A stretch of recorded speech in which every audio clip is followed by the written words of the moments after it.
মেয়েটা চোখ বন্ধ করে শুয়ে আছে। তার গোলাপি ঠোঁটজোড়া কাঁপছে। আমি আর নিজেকে সামলাতে পারলাম না। আমার ঠোঁটজোড়া মেয়েটার ঠোঁটজোড়ার সাথে চুবিয়ে চুষতে লাগলাম। এবার গল্পে আসা যাক। আজ অনেক রাত হয়ে গেছে। আজকে মনে হয় বাসায় পৌঁছাতে পৌঁছাতে ভোর হয়ে যাবে। আশেপাশে কোনো গাড়িও দেখতে পারছি না। ধুর, কেন যে বন্ধুদের সাথে আড্ডা মারতে গেলাম, এখন নিজেরই পস্তাতে হচ্ছে। আর হারামি বন্ধুগুলাও ছাড়তে চায় না। এসব ভাবছি আর হাঁটতে হাঁটতে একটা বাস স্ট্যান্ডের সামনে এসে পড়ছি। দেখি এখানে কিছুক্ষণ দাঁড়াই, কোনো গাড়ি পাওয়া যায় কিনা। ও, আপনাদের তো পরিচয়টাই দিলাম না। আমার নাম আলোক। বকাটে ছেলে। বাবার টাকা ওড়াই আর বন্ধুদের সাথে আড্ডা মেরে খাই। উচ্চ মাধ্যমিক পাশ করছি। যাক, আর কিছু বলার প্রয়োজন মনে করি না। গল্পে আসা যাক। বাস স্ট্যান্ড দাঁড়িয়ে অপেক্ষা করছি বাসের জন্য। এমন সময় চোখ পড়লো একটা মেয়ের উপর।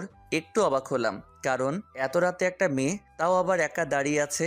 অবাক করা বিষয় হলো, মেয়েটা বোরকা পরে সুন্দরভাবে মেকআপ করেছে। দেখে মনে হয় কোনো ভদ্রঘরের মেয়ে, কিন্তু এত রাতে কোনো ভদ্রঘরের মেয়েটা বাইরে থাকবে? দূর, দাঁড়িয়ে থাক, তাতে আমার কি। আমি পকেট থেকে মোবাইলটা বের করে টিপছিলাম আর মেয়েটার দিকে আর চোখে তাকাচ্ছিলাম। অনেকক্ষণ হয়ে গেল মেয়েটা দাঁড়িয়ে আছে। এখন প্রায় রাত 2টা বাজে। এতক্ষণ কার জন্য দাঁড়িয়ে আছে মেয়েটা? এই বিষয়টা আমাকে ভাবাচ্ছে। না, আর ভেবে কাজ নেই। গিয়ে জিজ্ঞেস করি কি হয়েছে। হয়তোবা কোনো বিপদে পড়েছে। ধীর গতিতে পা বাড়িয়ে মেয়েটার কাছে গিয়ে দাঁড়ালাম। অবাক হয়ে গেলাম, কারণ মেয়েটা আমাকে দেখে একটুও চমকালো না। উল্টো আমি তার চোখের দিকে তাকিয়ে এক অজানা রাজ্যে হারিয়ে গেছি। কি মায়াভরা সেই মায়াবী চোখ! আমি তো তার চোখ দেখেই প্রেমে পড়ে গেছি। হঠাৎ মেয়েটার কণ্ঠে ঘোর ভাঙল। ও হ্যালো, এভাবে তাকিয়ে আছেন কেন? না মানে, আপনি কি কোনো প্রবলেমে ফেঁসে গেছেন? যদি আমাকে বলেন, সাহায্য করতে পারি। না, কোনো প্রবলেম নেই। তাহলে এত রাতে এখানে দাঁড়িয়ে আছেন কেন? কাস্টমার খুঁজছি। কি? আমি তো মেরে গেলাম। কিছুই বুঝলাম না কি বলছে মেয়েটা। শুনতে পান না? কাস্টমার খুঁজছি। মেয়েটার কথা শুনে আমি আমার কানকে বিশ্বাস করতে পারছি না। কিছুক্ষণের জন্য একেবারে নিস্তব্ধ হয়ে গেলাম। কি বলছে মেয়েটা? তাহলে কি মেয়েটা... না না, ছি ছি, এ কি করে হয়? এমন বোরকাওয়ালি মেয়ে কোনোদিন এসব করতে পারে না। মনে হয় ভুল শুনছি। তাই মেয়েটাকে জিজ্ঞেস করলাম, কি বলছেন এসব? বুঝতেছি না। আরে বললাম না কাস্টমার খুঁজতেছি। এত রাতে কিসের কাস্টমার? তার মানে কি আমি যা ভাবছি আপনার সম্পর্কে? আপনি কিছু বলার আগে মেয়েটা বলল, জি তাই। করবেন নাকি আপনি? মেয়েটার কথা শুনে মনের মধ্যে কেমন যেন একটা অনুভূতি কাজ করছে মেয়েটাকে দেখার জন্য। এত সুন্দর নিকাব করা মেয়ে কি করে এসব কাজ? না না, আর ভাবতে পারছি না। মাথাটা কেমন জানি গুলিয়ে যাচ্ছে মেয়েটার কথা শুনে। আবার বাস্তবে ফিরে এলাম। কি হলো, করবেন? যদি করেন তাহলে বলেন, না হলে বিদায় হন। আমাকে কাস্টমার খুঁজতে হবে। কোনো কথাই মুখ থেকে বের হচ্ছে না। কি বলবো বুঝতে পারছি না। চুপ করে আসি। মেয়েটা দেখি অন্যদিকে ফিরে হাঁটা শুরু করলো। আমি পিছন থেকে ডাক দিলাম, এই যে আপু, দাঁড়ান। যা বলার তাড়াতাড়ি বলেন, আমার কাছে এত সময় নাই। আপনি কি সত্যি এসব করেন? হ্যাঁ করি। আপনি করবেন কিনা বলেন, না হলে আমি যাই। এর আগে কারোর সাথে করছেন? না, আজকেই প্রথম। কেন? অবাক হয়ে যাচ্ছি। এর আগে কারোর সাথেই করে নাই, তাহলে শুধু শুধু কেন নিজের মূল্যবান জিনিসটা বিক্রি করছে? এত কৈফিয়ত আমি আপনাকে দিতে পারবো না। যদি করেন তাহলে বলেন, না হলে গেলাম। আমি কি বলবো বুঝতে পারছি না। দেখতে এত সুন্দর লাগছে মেয়েটাকে বোরকা পরে যে তার প্রেমে পড়ে গেলাম। কিন্তু মেয়েটার চরিত্র তো মাশাআল্লাহ। আমারও মেয়েটাকে দেখে কেমন জানি লাগছে। নিজেকে সামলাতে পারছি না। তাই আর কিছু না ভেবে মেয়েটাকে জিজ্ঞেস করলাম, কত নিবেন এক রাতের? 10,000। ওকে ডান, আমি রাজি। আগে পেমেন্ট করেন। আমি কিছুটা অবাক হয়ে গেলাম। একেবারে পাক্কা পতিতাদের মতো কথা বলতেছে। যাক, আর কিছু না ভেবে পকেট থেকে মানিব্যাগটা বের করে চকচকে 10টা 1,000 টাকার নোট দিলাম। যেহেতু আমি বড়লোক বাবার একমাত্র সন্তান, তাই টাকার কোনো অভাব নাই। মেয়েটাকে নিয়ে হাঁটা শুরু করলাম। একসাথে হাঁটছি, নীরব। রাস্তাটা যেন আমার আর মেয়েটার দিকে তাকিয়ে হাসছে। আমার মনের মধ্যে মেয়েটাকে দেখার জন্য অস্থিরতা কাজ করছে। না জানি কেমন দেখতে, যেমনই দেখতে হোক, চোখগুলো আমার ক্রাশ। কিন্তু মেয়েটাকে তো আর পাবো না আজকের পর। তাই আজকেই ভোগ করে স্বাদ মিটিয়ে নেই। আর ওইদিকে মেয়েটা মনে মনে হয়তো অনেক কিছু ভাবছে। কি ভাবছে তা আমার অজানা, কিন্তু মেয়েটা অনেক ভয় পেয়ে আছে। সত্যি কি মেয়েটা আজ প্রথম এমন কাজ করতে যাচ্ছে? মনের মধ্যে হাজারো প্রশ্নের পাহাড় তৈরি হতে থাকে। তখনই মেয়েটা আমাকে বলল ওই দিকে যেতে। আমি কিছুটা অবাক হয়ে বললাম, কোন দিকে? তারপর মেয়েটা বলল তার সাথে যেতে। আমি মেয়েটার পিছন পিছন হাঁটা শুরু করলাম। কিছু দূর হাঁটতেই নিজেকে একটা ঘরে আবিষ্কার করলাম। বুঝতে বাকি রইল না যে এই বাসাটাতেই মেয়েটা থাকে। অন্ধকার দেখা যাচ্ছে কারণ ঘরের লাইটটা অফ ছিল। পরে মেয়েটা গিয়ে লাইট অন করলো। তাকিয়ে দেখলাম কত সুন্দর করে সাজানো পরিপাটি একটা রুম। মনে হয় মেয়েটা একাই থাকে। মেয়েটা দরজা লাগিয়ে বলল, শুরু করতে পারেন। আমারও আর তর সইছে না মেয়েটাকে দেখার জন্য, তাই বললাম, আপনার চেহারাটা দেখান, মুখের কাপড়টা সরান একটু। গলা দিয়ে যেন কথা বের হচ্ছিল না। মেয়েটা নিজের মুখের কাপড় সরাতেই আমি যেন এক অন্য জগতে হারিয়ে গেলাম। এ কি মানুষ নাকি পরী? এত সুন্দর মানুষ হতে পারে আগে জানা ছিল না। মেয়েটার কাজল কালো চোখগুলো দেখেই আমি আগেই তার প্রেমে পড়ে গেছিলাম। আর এখন তার এত সুন্দর অপরূপ চেহারা, আর ঠোঁটের নিচে একটা তিল, হালকা মেকআপ, আর ঠোঁটে হালকা গোলাপি লিপস্টিক। আমি তো আর লোভ সামলাতে পারছি না। তার সোনার বরণ শরীর আর চুলের ঘ্রাণে আমি মাতাল হয়ে গেলাম। ধীরে ধীরে মেয়েটার দিকে অগ্রসর হলাম। মেয়েটা একটু একটু করে পিছুপা হচ্ছে। মেয়েটা বিছানায় পড়ে যায়। আমিও তার উপর পাগলা কুত্তার মতো ঝাঁপিয়ে পড়ি নিজের জৈবিক চাহিদা মেটানোর জন্য। মেয়েটা চোখ বন্ধ করে শুয়ে আছে। তার গোলাপি ঠোঁটজোড়া কাঁপছে। আমি আর নিজেকে সামলাতে পারলাম না। আমার ঠোঁটজোড়া মেয়েটার ঠোঁটজোড়ার সাথে চুবিয়ে চুষতে লাগলাম। নিজেকে এক অন্য জগতে হারিয়ে ফেলছি। হঠাৎ একটা বিকট শব্দে আমার ধ্যান কাটলো। আমার নেশা কেটে গেল। আমি মেয়েটাকে ছেড়ে দিই। তারপর চেয়ে দেখি মোবাইলে কল আসছে। মেয়েটা বলল, যদি কিছু মনে না করেন তাহলে ফোনটা ধরতে পারি? কিন্তু আমার সামনে কথা বলতে হবে। মেয়েটা আমার কথা শুনেই ফোনটা রিসিভ করলো। ওপাশ থেকে সুন্দর একটা মিষ্টি কণ্ঠে ভেসে আসলো একটা ছোট বাচ্চার আওয়াজ। বাচ্চাটা বলছে, আপু আপু, তুমি কোথায় আছো? কখন আসবে? আমার না তোমাকে ছাড়া ঘুম আসছে না। তুমি তাড়াতাড়ি আসো না আপু, আমার যে তোমাকে ছাড়া ঘুমাতে ভয় করছে। ফোনের স্পিকার অন ছিল। কথাগুলো শুনে বুঝতে পারলাম বাচ্চাটা মেয়েটার ভাই হয়। মেয়েটা বলছে, তুমি এখনো জেগে আছো? নার্স আন্টি তোমাকে এখনো ঘুম পাড়িয়ে দেয়নি? দিয়েছিল কিন্তু আমার ঘুম আসছিল না, তাই জেগে গেছি। ফোন কিভাবে করলে? নার্স আন্টি করেছে। আমার কথা বলতে ইচ্ছে করছিল, তাই তুমি তাড়াতাড়ি আসো না আপু, আমার তোমাকে ছাড়া ঘুম আসছে না। বাবু, আমি তো কাজে আছি, এখন আসতে পারবো না, একটু পরে যাই। তুমি ততক্ষণে ঘুমাও, আমি তোমার জন্য আসার সময় চকলেট নিয়ে আসবো। এখন লক্ষ্মী ছেলের মতো ঘুমিয়ে পড়ো। আমি নার্স আন্টিকে বলে দিচ্ছি যাতে তোমাকে গল্প শুনিয়ে ঘুম পাড়িয়ে দেয়। আপু, লাল চকলেট আনবা, ওইটা অনেক মজা। ঠিক আছে, আনবো। এখন লক্ষ্মী ছেলের মতো ঘুমিয়ে পড়ো। আচ্ছা আপু, তাড়াতাড়ি আসো। বলেই ফোনটা টু টু শব্দে করে কেটে গেল। আমি এতক্ষণ সবকিছু চুপচাপ শুনছিলাম। মেয়েটা আমার দিকে তাকিয়ে বলল, এবার আপনি শুরু করতে পারেন। কিন্তু বাচ্চাটার কথা শুনে আমার মনের প্রশ্নের পাহাড় আরো বড় হয়ে গেল। আমি মেয়েটাকে জিজ্ঞেস করলাম বাচ্চাটা কি হয়। ও বলল ওর ভাই। আমার এবার জানার আগ্রহ আরো বেড়ে গেল। তাই মেয়েটাকে বললাম, আচ্ছা যদি কিছু মনে না করেন কিছু কথা জানতে পারি? জি বলুন। আমার কেন জানি মনে হচ্ছে আপনার জীবনে বড় ধরনের ঝড় উঠেছে, যার কারণে আপনি এই পথটা বেছে নিলেন। সেটা কি আমি জানতে পারি? আপনারা তো জেনে কাম নাই, যা করতে আসছেন তাই করে বিদায় হন। এবার আমার মাথা গরম হয়ে গেল।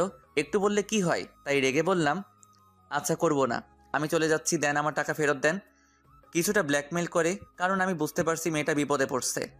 প্লিজ এমনটা করবেন না। আপনি চলে গেলে আমার ভাইয়ের চিকিৎসার টাকা জোগাড় করতে পারবো না।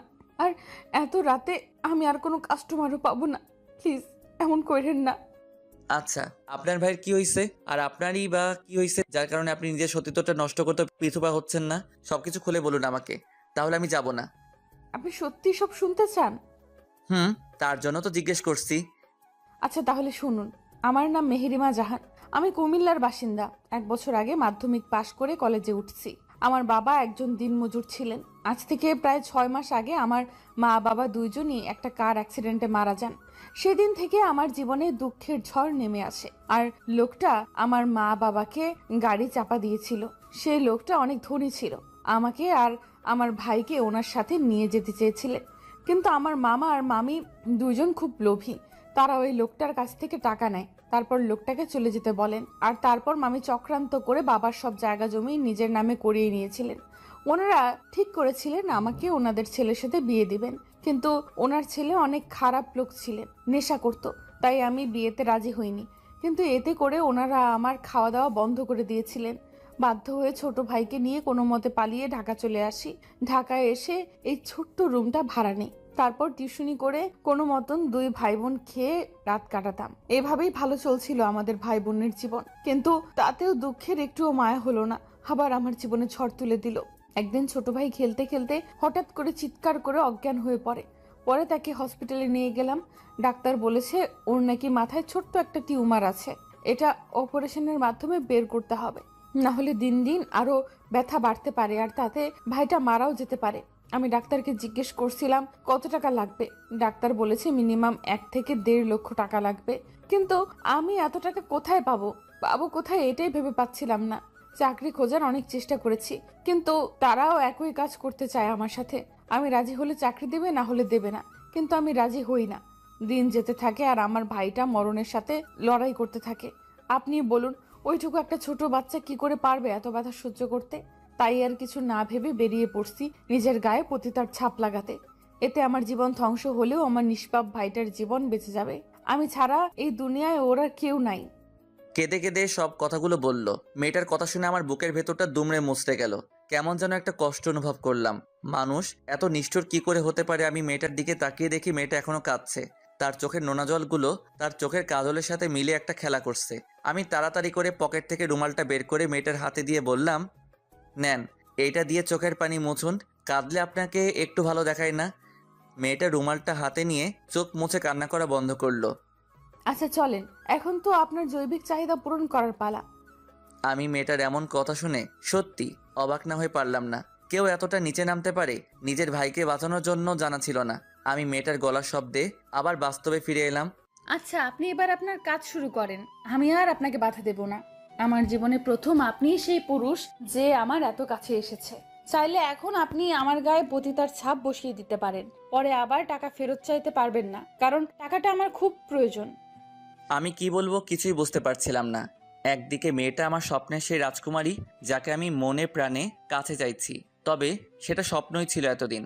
আজ এত কাছে পেয়েও কি আমি তাকে হারিয়ে ফেলবো? তবে কি সে শুধু আজকে রাতটাই আমার? ভাবনাতে পড়ে গেলাম, না না, এ কিছুতেই হতে পারে না। এই মেয়েকে আমি সারা জীবন পাশে চাই। যেই মেয়ে ছোট ভাইয়ের জন্য নিজের সতীত্ব বিলি করতে রাজি, সেই মেয়ে আর যাই হোক প্রতারক হতে পারে না। এই মেয়ের মন যে জয় করতে পারবে, জীবনের বিনিময়ে হলেও তাকে আগলে রাখবে। না না, একে হারাতে পারবো না। তাহলে আমার যে কি হবে তা আমি নিজেই জানি না। প্রথম দেখায় যাকে ভালোবেসে ফেলছি তাকে কি করে হারাতে দিতে পারি? মনের মধ্যে হাজারো ভাবনা ঢেউ তুলছে। চুপ করে বসে থাকতে দেখে মেয়েটা বলল, কি হলো, কি ভাবছেন? কই কিছু না তো। দেখুন, আমার কাছে বেশি সময় নেই, ভোর হতে আর অল্প সময় বাকি আছে। তারপর কিন্তু আর কিছু করতে পারবেন না বলে দিলাম। আর টাকার আশা ছেড়ে দেন। আর কিছুই করতেও চাই না। মেয়েটা অবাক হয়ে বড় বড় চোখ করে তাকিয়ে বলল, আর কিছু করতে চান না মানে? মানে কিছু না করতে চাই না, এইটাই বললাম। দেখুন, করবেন কি না করবেন সেটা আপনার ব্যাপার, কিন্তু কিন্তু টাকা ফেরত পাবেন না। এবার আমার মাথায় রাগ উঠে গেল। বারবার শুধু টাকার কথা বলে। অবশ্য এতে মেয়েটার কোনো দোষ নেই। ওর জায়গায় অন্য মেয়ে থাকলেও একই কথা বলতো। না, আর দেরি করা ঠিক হবে না। মেয়েটা আমার মনের কথা খুলে বলি, দেখি যদি রাজি হয় তাহলে আমার জীবন ধন্য। আচ্ছা, একটা কথা বলতে পারি যদি কিছু মনে না করেন? আবার কি কথা? দেখুন, যা বলার তাড়াতাড়ি বলুন, আমার এত সময় নেই। সময় নেই মানে? আর কোনো জায়গায় কাস্টমার ওয়েট করছে নাকি? না তা না, যাক বাদ দেন, বলেন কি বলবেন শুনি। এরপর আমি যা বললাম এতে মেয়েটা নিজের কানকে বিশ্বাস করতে পারছিল না। চলুন দেখা যাক। আসলে কথাটা হলো, কি বলেন? না মানে আসলে কথাটা হলো, কি বলা দরকার বুঝতে পারছিলাম না। কি মানে করছেন? যা বলার সোজাসুজি বলেন। আমি আপনাকে ভালোবাসি, আপনাকে বিয়ে করতে চাই।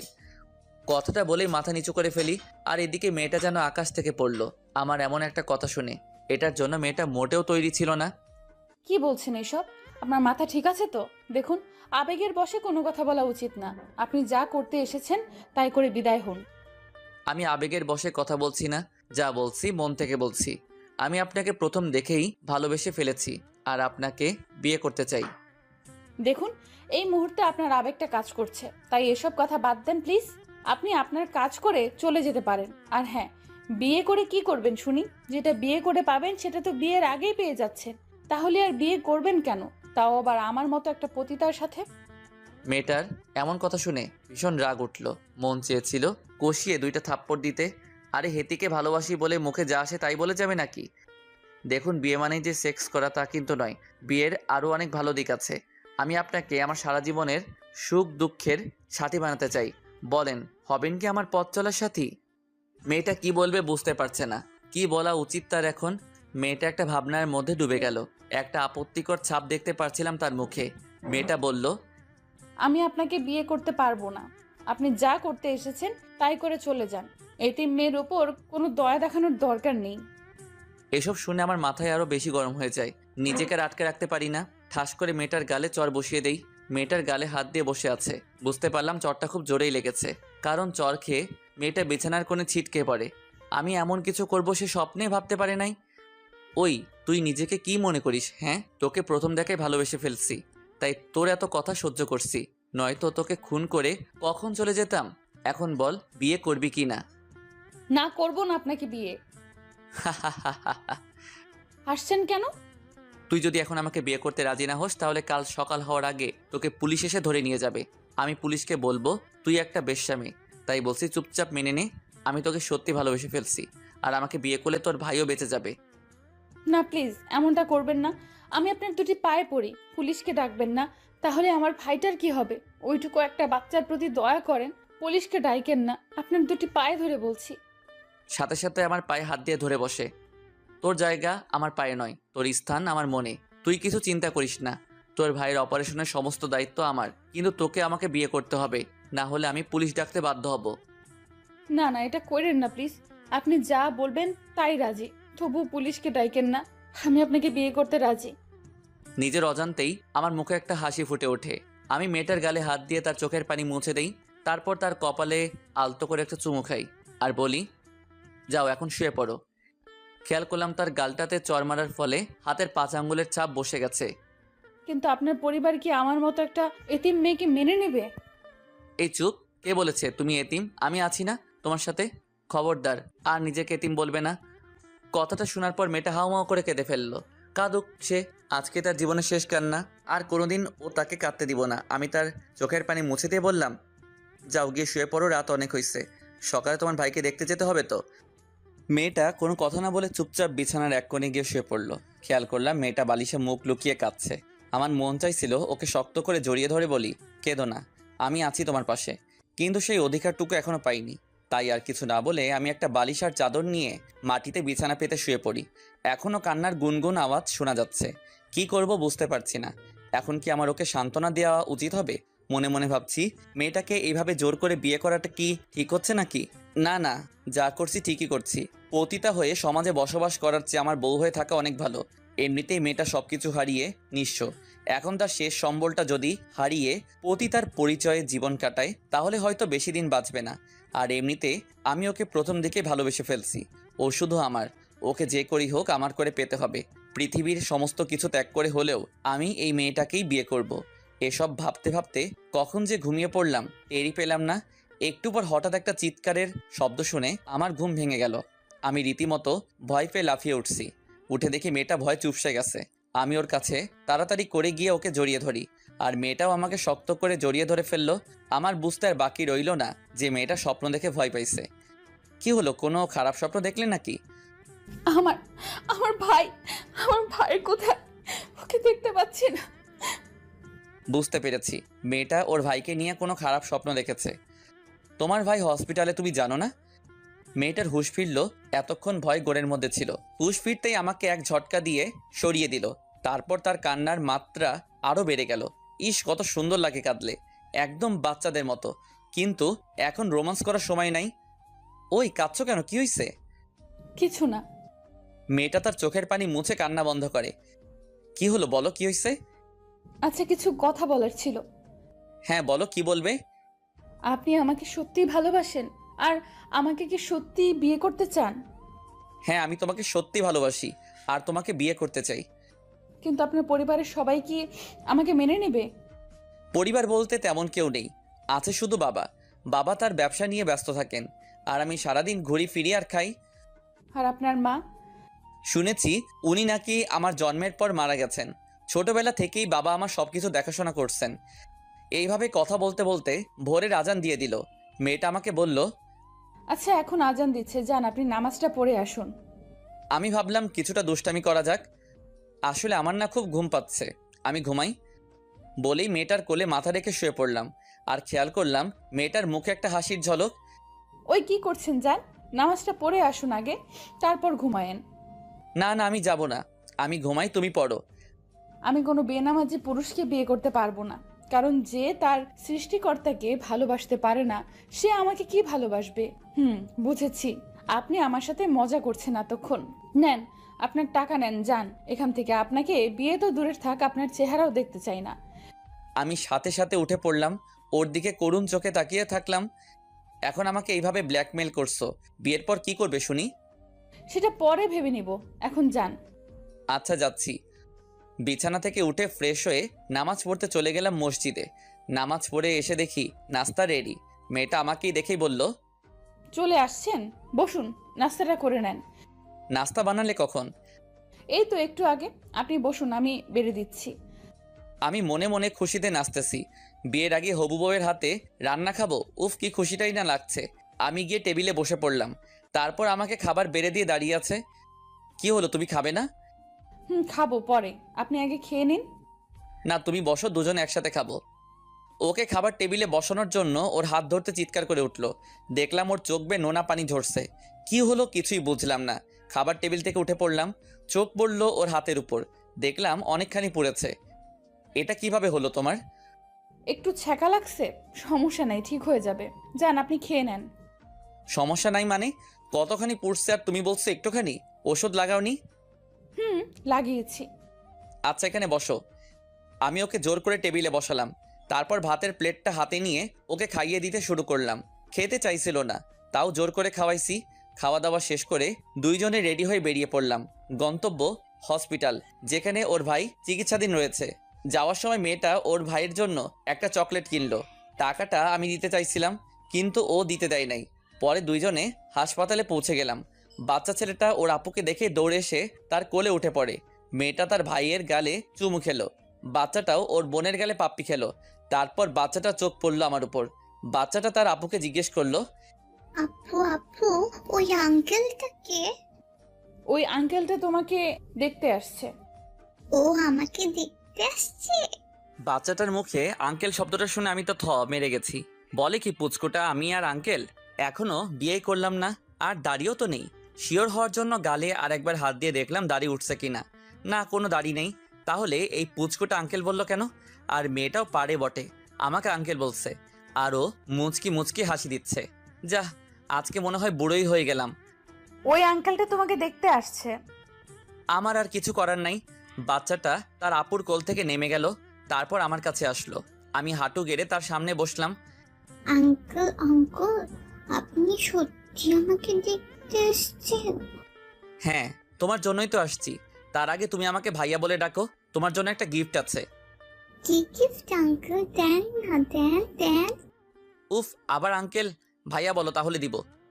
আচ্ছা আগে দেন, দেখি দেখি। চোখ বন্ধ কর তোমার। বাচ্চা মানুষ তো, তাই বলার সাথে সাথে চোখ বন্ধ করে ফেলে। আমি একবার মেয়েটার দিকে তাকিয়েছিলাম, খেয়াল করছি মুচকি মুচকি হাসছে। এবার চোখ খুলো। পকেট থেকে একটা কিটক্যাট বের করে তার চোখের সামনে ধরি। ওয়াও আঙ্কেল, এত বড় চকলেট! এটা আমার জন্য? দূর চাই, বাচ্চাটা তো মহাপাজি, কিছুতেই কথা শুনছে না। আবারও আঙ্কেল বলছে, হ্যাঁ এটা তোমার জন্য, কিন্তু তোমাকে দিব না। কথাটা শোনা মাত্র বাচ্চাটার মুখটা কালো হয়ে গেল। মাথা নিচু করে দাঁড়িয়ে রইল, কোনো কথা বলছে না। আরে কি হলো তোমার? এমন মুখ গোমরা করে দাঁড়িয়ে রইল কেন? এই চকলেটটা তোমার জন্যই তো এনেছি, কিন্তু তার আগে ভাইয়া ডাকো একবার। বাচ্চাটা খুশি হয়ে আমাকে জড়িয়ে ধরে বলে, সত্যি এটা আমার জন্য? তোমার জন্য, কিন্তু এখন থেকে ভাইয়া বলে ডাকবা, কেমন? কথাটা বলে বাচ্চাটার হাতে চকলেটটা ধরিয়ে দিলাম। সাথে সাথে বাচ্চাটা আমার গালে চুমু দিয়ে বলল, থ্যাংক ইউ ভাইয়া, তুমি অনেক ভালো। তাই তুমিও অনেক ভালো। আচ্ছা ভাইয়া, এই চকলেটটা অনেক দামি তাই না? বেশি না, একটু। ও আচ্ছা, তাহলে এটা নিয়ে নাও, এটা আমার লাগবে না। আমি অবাক হয়ে গেলাম। কেন কেন, চকলেটটা কি তোমার ভালো লাগে নাই? ভালো লেগেছে, কিন্তু আপু বলেছে দামি জিনিস আমাদের মতো গরিবের কপালে নাকি জুটে না। আর চকলেটটা এত দামি, এই টাকাও আপু দিতে পারবে না, তাই বলছি এটা নিয়ে নিন, আমার একটাতেই হবে। বাচ্চাটা এমন একটা কথা শুনে আমার মাথা গোলাতে শুরু করলো। আমি একবার মেয়েটার দিকে তাকিয়ে দেখলাম মেয়েটার মুখখানিও কালো হয়ে গেছে। সত্যি কতটা কষ্টেই না এতদিন জীবনযাপন করছে। যাই, বাচ্চাটাও বুঝতে পেরে গেছে টাকার মূল্য। দুনিয়াতে সব টাকারই খেলা। হঠাৎ বাচ্চাটার ডাকে আবার ধ্যান ভাঙলো। ভাইয়া এই নাও, আমার এটা লাগবে না, আমি একটাই খাবো। আরে, এটার টাকা তোমাকে দিতে হবে না। দোকানদার তোমার সাথে দেখা করতে এসেছে শুনে এমন একটা দিয়ে দিছে। তুমি নাকি চকলেট খুব ভালোবাসো, তাই তো তোমার পছন্দের লাল চকলেটটা দিল। সত্যি বলছো? সত্যি। এখন যাও, গিয়ে শুয়ে আরাম করে খাও। ওকে ভাইয়া। বলেই সাথে সাথে আমার গালে আরেকটা চুমু দিয়ে দৌড়ে ওর আপুর কাছে চলে গেল। ওর আপু মানে মেয়েটা তাকে বেডে বসিয়ে দিয়ে চকলেট খেতে বলল। বাচ্চাটা মহা আনন্দে চকলেট খাচ্ছিল। মেয়েটা আমার সামনে এসে দাঁড়ায়, বলল, চকলেট কখন কিনলেন? আমি তো দেখলাম না। তোমাকে না বলে কিনেছি বললে কি কিনতে দিতে? তাই না বলে লুকিয়ে কিনছি। ও আচ্ছা। চলো কোথায়? ডাক্তারের কাছে, দেখি আর একবার কি বলে তা নিজের কানে শুনি। মেয়েটাও আর কোনো আপত্তি করলো না। তার ভাইকে বলে আসলো কোথাও যেন না যায়, আর যেন দুষ্টামি না করে। আর বাচ্চাটা মাথা নাড়িয়ে হ্যাঁ সুযোগ জবাব দিল। কারণ পুচকুটা চকলেট খাওয়ায় ব্যস্ত। আমি আর মেয়েটা যেতে যেতে কথা বলছি, কিন্তু ডাক্তারের কেবিনে ঢুকেই খেলাম এক ধাক্কা। অবাক হয়ে গেলাম। কারণ কেন জানেন? চলুন দেখা যাক। আসতে পারি স্যার? হ্যাঁ আসুন। ডাক্তারকে দেখে আমি পুরো মেরে গেলাম। কারণ ডাক্তারটা আমার আব্বুর বন্ধু আর আমাদের ফ্যামিলি ডাক্তার। আরে এ তো দেখছি অলোক বাবার জীবন, তা এতদিন পর কই থেকে এলে? আঙ্কেল, আপনি এখানে কিভাবে? এই তো 6 মাস হলো বদলি হয়ে এসেছি। তা তোমার বাবার কি খবর? সে এখন কেমন আছে? আর তুমি হঠাৎ কি মনে করে? আমার আর আঙ্কেলের আলাপ দেখে মেয়েটা অবাক হয়ে তাকিয়ে থাকে, কোনো কথা বলে না। জি আঙ্কেল, আব্বু ভালো আছে। আসলে হয়েছে কি আঙ্কেল, আমি ওর ভাইয়ের ব্যাপারে একটু জানতে চেয়েছিলাম। কি হয়েছে এর ভাইয়ের? ও এই কথা, আচ্ছা বসো বলছি। দুইজনেই চেয়ারে বসে পড়লাম। তারপর ডাক্তার আঙ্কেল আমাকে সব খুলে বললেন। বেশি কিছু না, একটা অপারেশন করলে ঠিক হয়ে যাবে। আঙ্কেল, আপনি যা করার করুন, যত টাকা লাগে আমি দেব, কিন্তু বাচ্চাটার যেন কোনো ক্ষতি না হয়। আচ্ছা চিন্তা করো না, আমি পার্সোনাল ভাবে এই ব্যাপারটা হ্যান্ডেল করব। তাহলে আঙ্কেল, আপনি যত তাড়াতাড়ি সম্ভব অপারেশনটা শুরু করে দিন। আমরা তাহলে এখন উঠি। সে কি, এইমাত্র তো এলে আর এখনই বলছো উঠি? কিছু চা নাস্তা খেয়ে যাও। না আঙ্কেল, আজ না অন্যদিন। বলেই আমরা উঠে হাঁটা শুরু করলাম। মেয়েটার মুখের দিকে একবার তাকিয়েছিলাম। ঘন কালো কুয়াশায় যেন তার সুন্দর মুখটা ঢেকে গেছে। কোনো কথা বলছে না, চুপচাপ। আমি কেবিন থেকে বের হওয়ার আগে ডাক্তার আঙ্কেল আমাকে ডাক দিল। বাবা অলোক, শোনো। আমি আর মেয়েটা দুজনেই দাঁড়িয়ে পড়লাম। পিছনে ফিরে তাকিয়ে বললাম, জি আঙ্কেল বলুন। ডাক্তার আঙ্কেল চেয়ার থেকে উঠে এসে আমার কানের কাছে ফিসফিস করে বলছে, বিয়েটা করবে শুনি? দেখি কি করা যায়। চালিয়ে যাও বাবা, তোমাদের দুজনকে বেশ মানিয়েছে। আমি আর কিছু বললাম না, শুধু একটু হেসে চলে আসলাম। কিন্তু এদিকে মেয়েটার মন এখনো খারাপ। হয়তো তার ভাইয়ের কথা ভাবছে। কি হলো, কি ভাবছো? মেয়েটা চমকে গেল। কই কিছু না তো। চুপচাপ যে, কোনো কথা বলছো না যে? এমনি। আর কোনো কথা বললো না। আমি আর কিছু জিজ্ঞেস করলাম না, কারণ জানি এর মন ভালো নেই। পরের দুইজনে বাচ্চাটার কাছে গেলাম। আমি মেয়েটাকে বললাম, শুনো, আমি কিছুক্ষণের জন্য একটু বাসায় থেকে ঘুরে আসি। বাবার সাথে কিছু কথা আছে তো তাই। মেয়েটা ওর ছোট ভাইয়ের পাশে বসে মাথায় হাত বুলিয়ে দিচ্ছিল। আচ্ছা। আর কিছু বললো না, হয়তো লজ্জাবোধ কাজ করছে তাই। আচ্ছা তাহলে আমি এখন আসি। চিন্তা করো না, আমি বিকাল হওয়ার আগে চলে আসব। ওকে। মেয়েটির কাছে থেকে বিদায় নেওয়ার আগে মাথায় একটা দুষ্টবুদ্ধি খেলে গেল। কিন্তু কি আর করার, জানি সে প্রশ্রয় দেবে না। তাই হসপিটাল থেকে বাসার উদ্দেশ্যে বেরিয়ে পড়লাম। বাসে উঠে বসলাম। মনের মধ্যে এই 2 দিনে মেয়েটিকে নিয়ে অনেক স্বপ্ন এঁকে ফেলেছি। যে করি হোক, এই স্বপ্নগুলোকে আমার পূরণ করতেই হবে। মেয়েটিকে ছাড়া যে আমি এক মুহূর্ত ভাবতে পারছি না। সারাদিন শুধু ওর কথাই মনে পড়ে। এটাই হয়তো সত্যিকারের ভালোবাসার টান। বেশ বুঝতে পারছি মেয়েটার মন এখনো খারাপ, কারণ চলে আসার সময় ওর মুখটা কেমন কালো হয়ে গিয়েছিল। আর এদিকে বাড়িতে গিয়ে প্রথমেই বাবাকে সবকিছু খুলে বলবো ভাবছি। ভাবতে ভাবতে গাড়ি থেকে নেমে বাসার সামনে আসলাম। তারপর গেটে টোকা দিতে দারোয়ান কাকা গেট খুলে দিল। আলোক বাবা, তুমি কালকে সারা রাত কোথায় ছিলে জানো? বড় সাহেব কত চিন্তা করেছিল তোমার জন্য। বন্ধুদের সাথে ছিলাম কাকা, কিন্তু এতে চিন্তা করার কি আছে? আমি তো বাবাকে বলেই গিয়েছিলাম যে আমি রাতে বাড়িতে নাও ফিরতে পারি। এই নাও, বড় সাহেব এগুলো তোমাকে দিতে বলেছিল। এগুলো কি? আর বাবা কোথায়? বড় সাহেব কয়েকদিনের জন্য দেশের বাইরে গেছেন, যাওয়ার আগে এই কাগজ আর চাবিটা দিয়ে গেছেন। আমি আর কিছু বললাম না, নর্মালি ভাবে বিহেভ করলাম। তারপর চাবিটা আর কাগজটা হাতে নিয়ে বাড়ির ভেতরে চলে গেলাম। ঘরে গিয়ে ঢুকতে কেমন যেন ফাঁকা ফাঁকা লাগছে, চারিদিকে নিস্তব্ধতা কাজ করছে। তারপর ঘরের জানালা খুলে দিলাম, বাইরের একটু ঠান্ডা বাতাস বইছে। এরপর আমি আমার রুমে গেলাম, টেবিলের উপর কাগজ আর চাবিটা রেখে ফ্রেশ হতে চলে গেলাম। ফ্রেশ হয়ে বেরিয়ে এসে একটু বিছানায় হেলান দিতেই চোখ পড়লো সেই কাগজটার উপরে। তাই আর দেরি না করে তাড়াতাড়ি করে কাগজটাকে হাতে নিয়ে খুলে পড়তে শুরু করলাম। পড়তে পড়তে হঠাৎ করে বুকের ভিতরটা কেমন যেন দুমড়ে মুচড়ে গেল। চলুন দেখা যাক কি লেখা আছে কাগজটিতে। ডিয়ার আলোক, হঠাৎ করে একটা জরুরি মিটিং এর জন্য 1 মাসের জন্য আমাকে দেশের বাইরে যেতে হচ্ছে। তোমাকে কথাটা কাল রাতেই বলবো ভাবছিলাম, কিন্তু তুমি সারা রাত বাড়িতে ফেরোনি। খুব ভোরে আমাকে দেশ ছেড়ে যেতে হবে, তাই রাতে তোমাকে ফোন করেছিলাম কথা বলার জন্য, কিন্তু তোমার ফোন অফ ছিল। জানি না এভাবে আর কতদিন চলবে। যাই হোক বাবা, নিজের খেয়াল রাখবে। সময় হলেই আমি তোমাকে ফোন করব। বেশি রাত করে বাইরে থাকবে না, আর নিজের প্রতি একটু যত্ন নিবে, কেমন? আর হ্যাঁ, তোমার হাত খরচের জন্য আলমারিতে কিছু টাকা রাখা আছে, সেখান থেকে যা খুশি খরচ করো, কিন্তু নিজের দিকে একটু খেয়াল রেখো, কেমন? আসি, ভালো থাকবে, বাই। এই লেখা ছিল। সত্যি আমি বাবার অবাধ্য সন্তান, কোনো দিনও তার একটা কথাও শুনিনি। অনেকবার বলেছিল তার সাথে ব্যবসার কাজে হাত লাগাতে, কিন্তু আমি তা শুনিনি, কারণ আমার কাজ করতে ভালো লাগতো না। সত্যি খুব খারাপ লাগছে। মা মারা যাওয়ার পর থেকে বাবা বিয়ে করেনি, এই ভয় যদি সৎ মায়ের মতন আমাকে কষ্ট দেয়। ছোটবেলা থেকে অনেক আদরে মানুষ করছে, তাই আজ আমি এই রকম। মনে মনে নিজেকে গালি দিতে লাগলাম। চিঠিটা টেবিলে রেখে দিলাম, তারপর বিছানায় গিয়ে হেলান দিয়ে শুয়ে পড়লাম। কখন যে চোখের পাতা দুটো এক হয়ে গেল বুঝতেই পারলাম না। অনেকক্ষণ পর মনে হলো খুব গরম পড়ছে, শরীর ভেজা ভেজা মনে হচ্ছে। না, আর সহ্য করা যাচ্ছে না। ঘুমকে পরাজিত করলাম। চোখ খুলে বুঝতে পারলাম কারেন্ট চলে গেছে। ঘড়ির দিকে তাকিয়ে দেখি দুপুর 3টা বেজে গেছে। সাথে সাথে আমার মাথায় হাত, এত বেলা হয়ে গেছে, আর ওদিকে না জানি মেয়েটির কি অবস্থা। দুপুরে কিছু খেয়েছে কিনা তাও জানি না। আর কিছু না ভেবে তাড়াতাড়ি ফ্রেশ হয়ে গাড়ি নিয়ে বেরিয়ে পড়লাম হসপিটালের উদ্দেশ্যে। পৌঁছাতে পৌঁছাতে 3টা 30 বেজে গেল। হসপিটালের ভিতরে গিয়ে দেখি মেয়েটি এখনো তার ভাইয়ের পাশে বসে মাথায় হাত বুলিয়ে দিচ্ছে।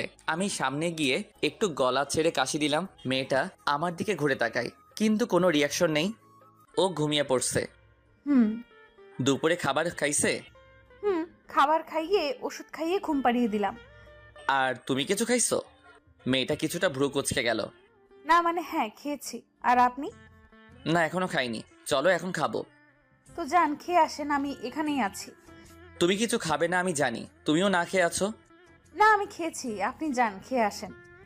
জানি মেয়েটার মনের অবস্থা ভালো নেই, কিন্তু না খেয়ে থাকলে তারও শরীর খারাপ করতে পারে। দেখো, মিথ্যা বলে লাভ নেই, আমি জানি তুমি কিছু খাওনি। মেয়েটা হয়তো মনে মনে ভাবছে যে আমি কিভাবে জানলাম যে না খেয়ে আছি। না মানে আসলে পরে খেয়ে নিব, আপনি খেয়ে আসুন।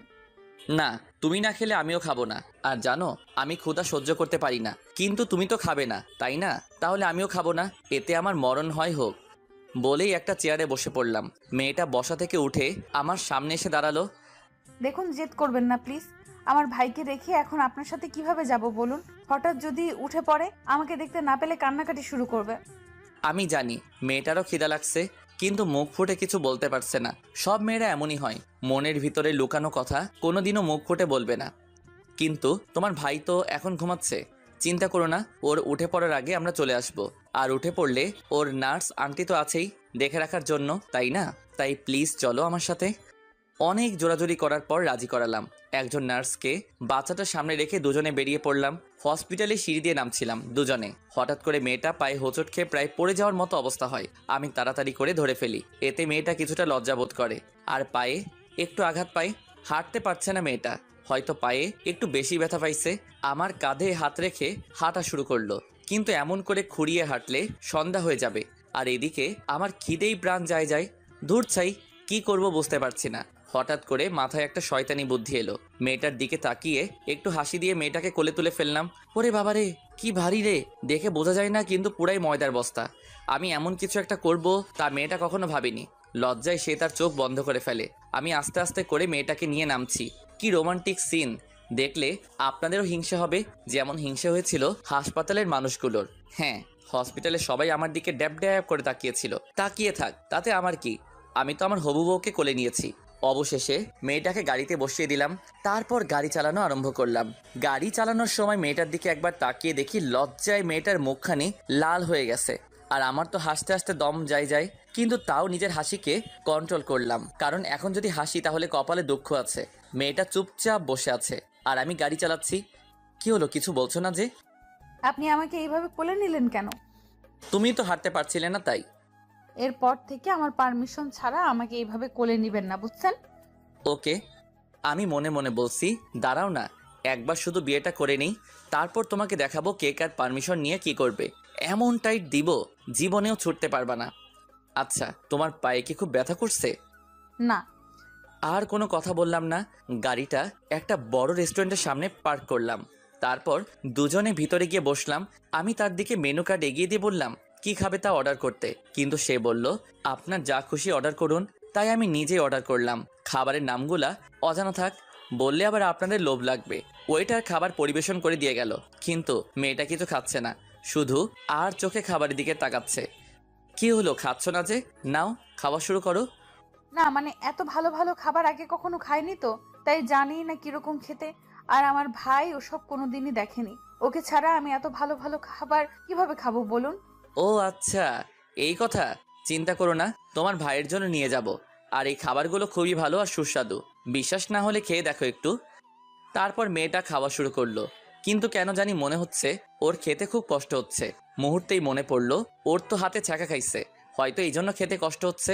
আমার মনে কুবুদ্ধি ধরা দিল, মেয়েটাকে নিজের হাতে খাইয়ে দিবার ভাবতে দেরি, কিন্তু করতে দেরি করিনি। সঙ্গে সঙ্গে উঠে মেয়েটার পাশে গিয়ে বসলাম। মেয়েটা কিছুটা চমকে গেল।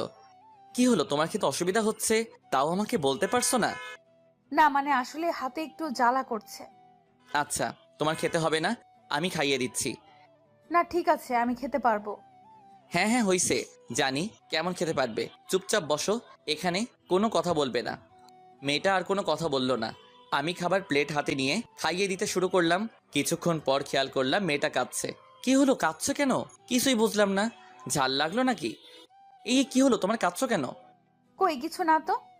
তাহলে কাঁদছো কেন? কই কোথায় কাচ্ছি? ওই এমনি চোখে কি জানি পড়লো। আমি কি বোকা নাকি? নিজেকে চালাক ভাবো তুমি। সত্যি করে বলো কি হয়েছে। আসলে এইভাবে তুলে আমার মা বাবা খাইয়ে দিতেন তো, তাই আজকে আপনি খাইয়ে দিতেই ওনাদের কথা মনে পড়ে গেল। ধুর পাগলি, খাওয়ার সময় এইভাবে কেউ কাঁদে নাকি? একদম কাঁদবে না। ওনারা সব সময় তোমার পাশেই আছে, তোমাদের জন্য সবসময় দোয়া করে। আর তোমরা যদি এইভাবে ভেঙে পড়ো তাহলে যে ওনাদের আত্মা কষ্ট পাবে। হুম। আচ্ছা, এবার লক্ষ্মী মেয়ের মতো হা করো, আর একদম কাঁদবে না। পুরো খাবারটা শেষ করতে হবে। তোমাকে আরো মোটু হতে হবে, কারণ আমি চিকন চাকন মেয়ে পছন্দ করি না, বুঝলা? কথাটা শুনেই মেয়েটার মুখের হাসির ঝলক দেখতে পেলাম। কি সুন্দর মায়াবী হাসি। বারবার এই হাসির ওপর আমি ক্রাশ খাই। ওকে খাওয়ানোর পরে নিজেও খেয়ে নিলাম। তারপর বিল মিটিয়ে দিলাম। পরে আবার মন চাচ্ছিল মেয়েটাকে কোলে নেই, কিন্তু সে তো মানা করে দিছে, তাই নিতে পারলাম না।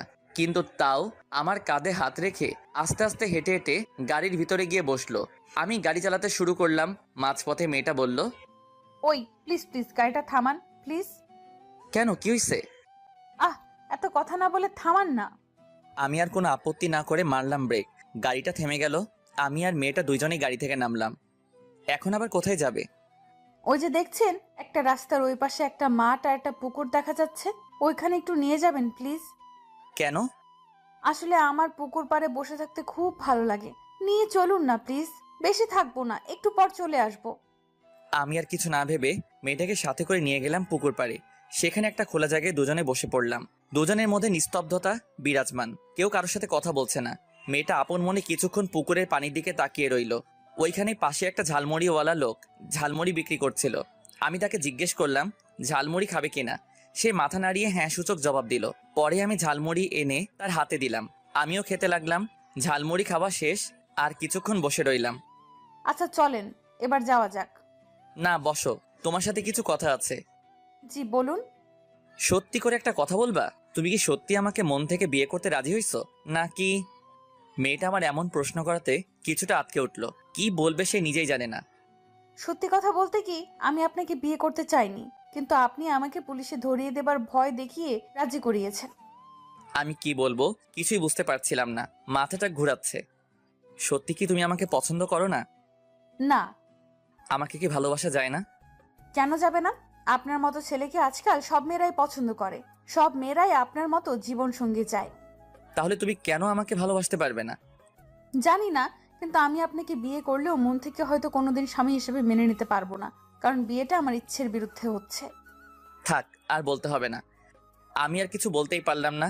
বুকের ভেতরটা কেমন যেন ব্যথা অনুভব করলাম, যার জন্য এত কিছু করছি শুধুমাত্র তার ভালোবাসা পাবো বলে। কিন্তু সে, ছি, আমিও কত বোকা। হয়তো মেয়েটা অন্য কাউকে ভালোবাসে। কিছু না জেনে আমারও মেয়েটার মায়ায় পড়া উচিত হয়নি, কিন্তু এখন কি করব? বড্ড বেশি ভালোবেসে ফেলেছি যে, কিভাবে ভুলবো আমি তাকে? হয়তো পারবো না। না, আর মেয়েটার কাছে থাকা ঠিক হবে না।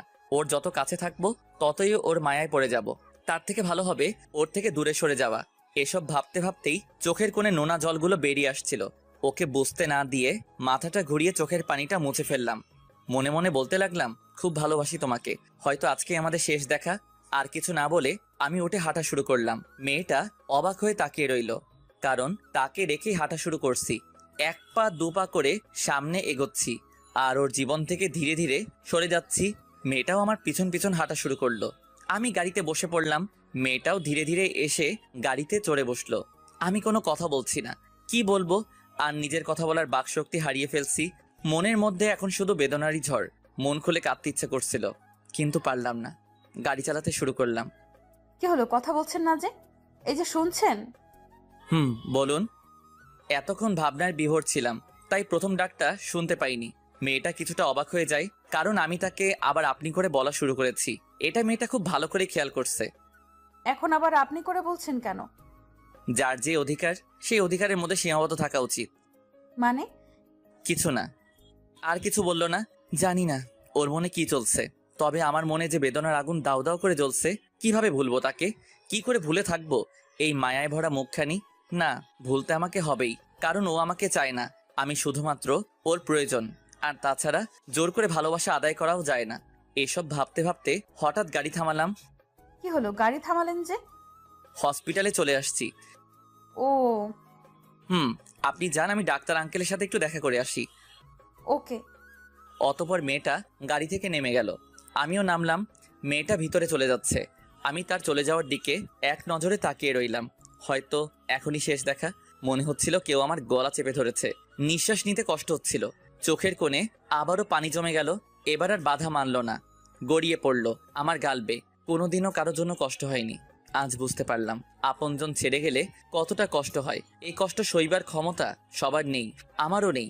জানি না কতদিন এই পিছুটান থাকবে, কিন্তু আমাকে যে ওর জীবন থেকে সরে যেতেই হবে, কারণ ওর মনের রাজ্যে হয়তো অন্য কেউ রাজ করছে।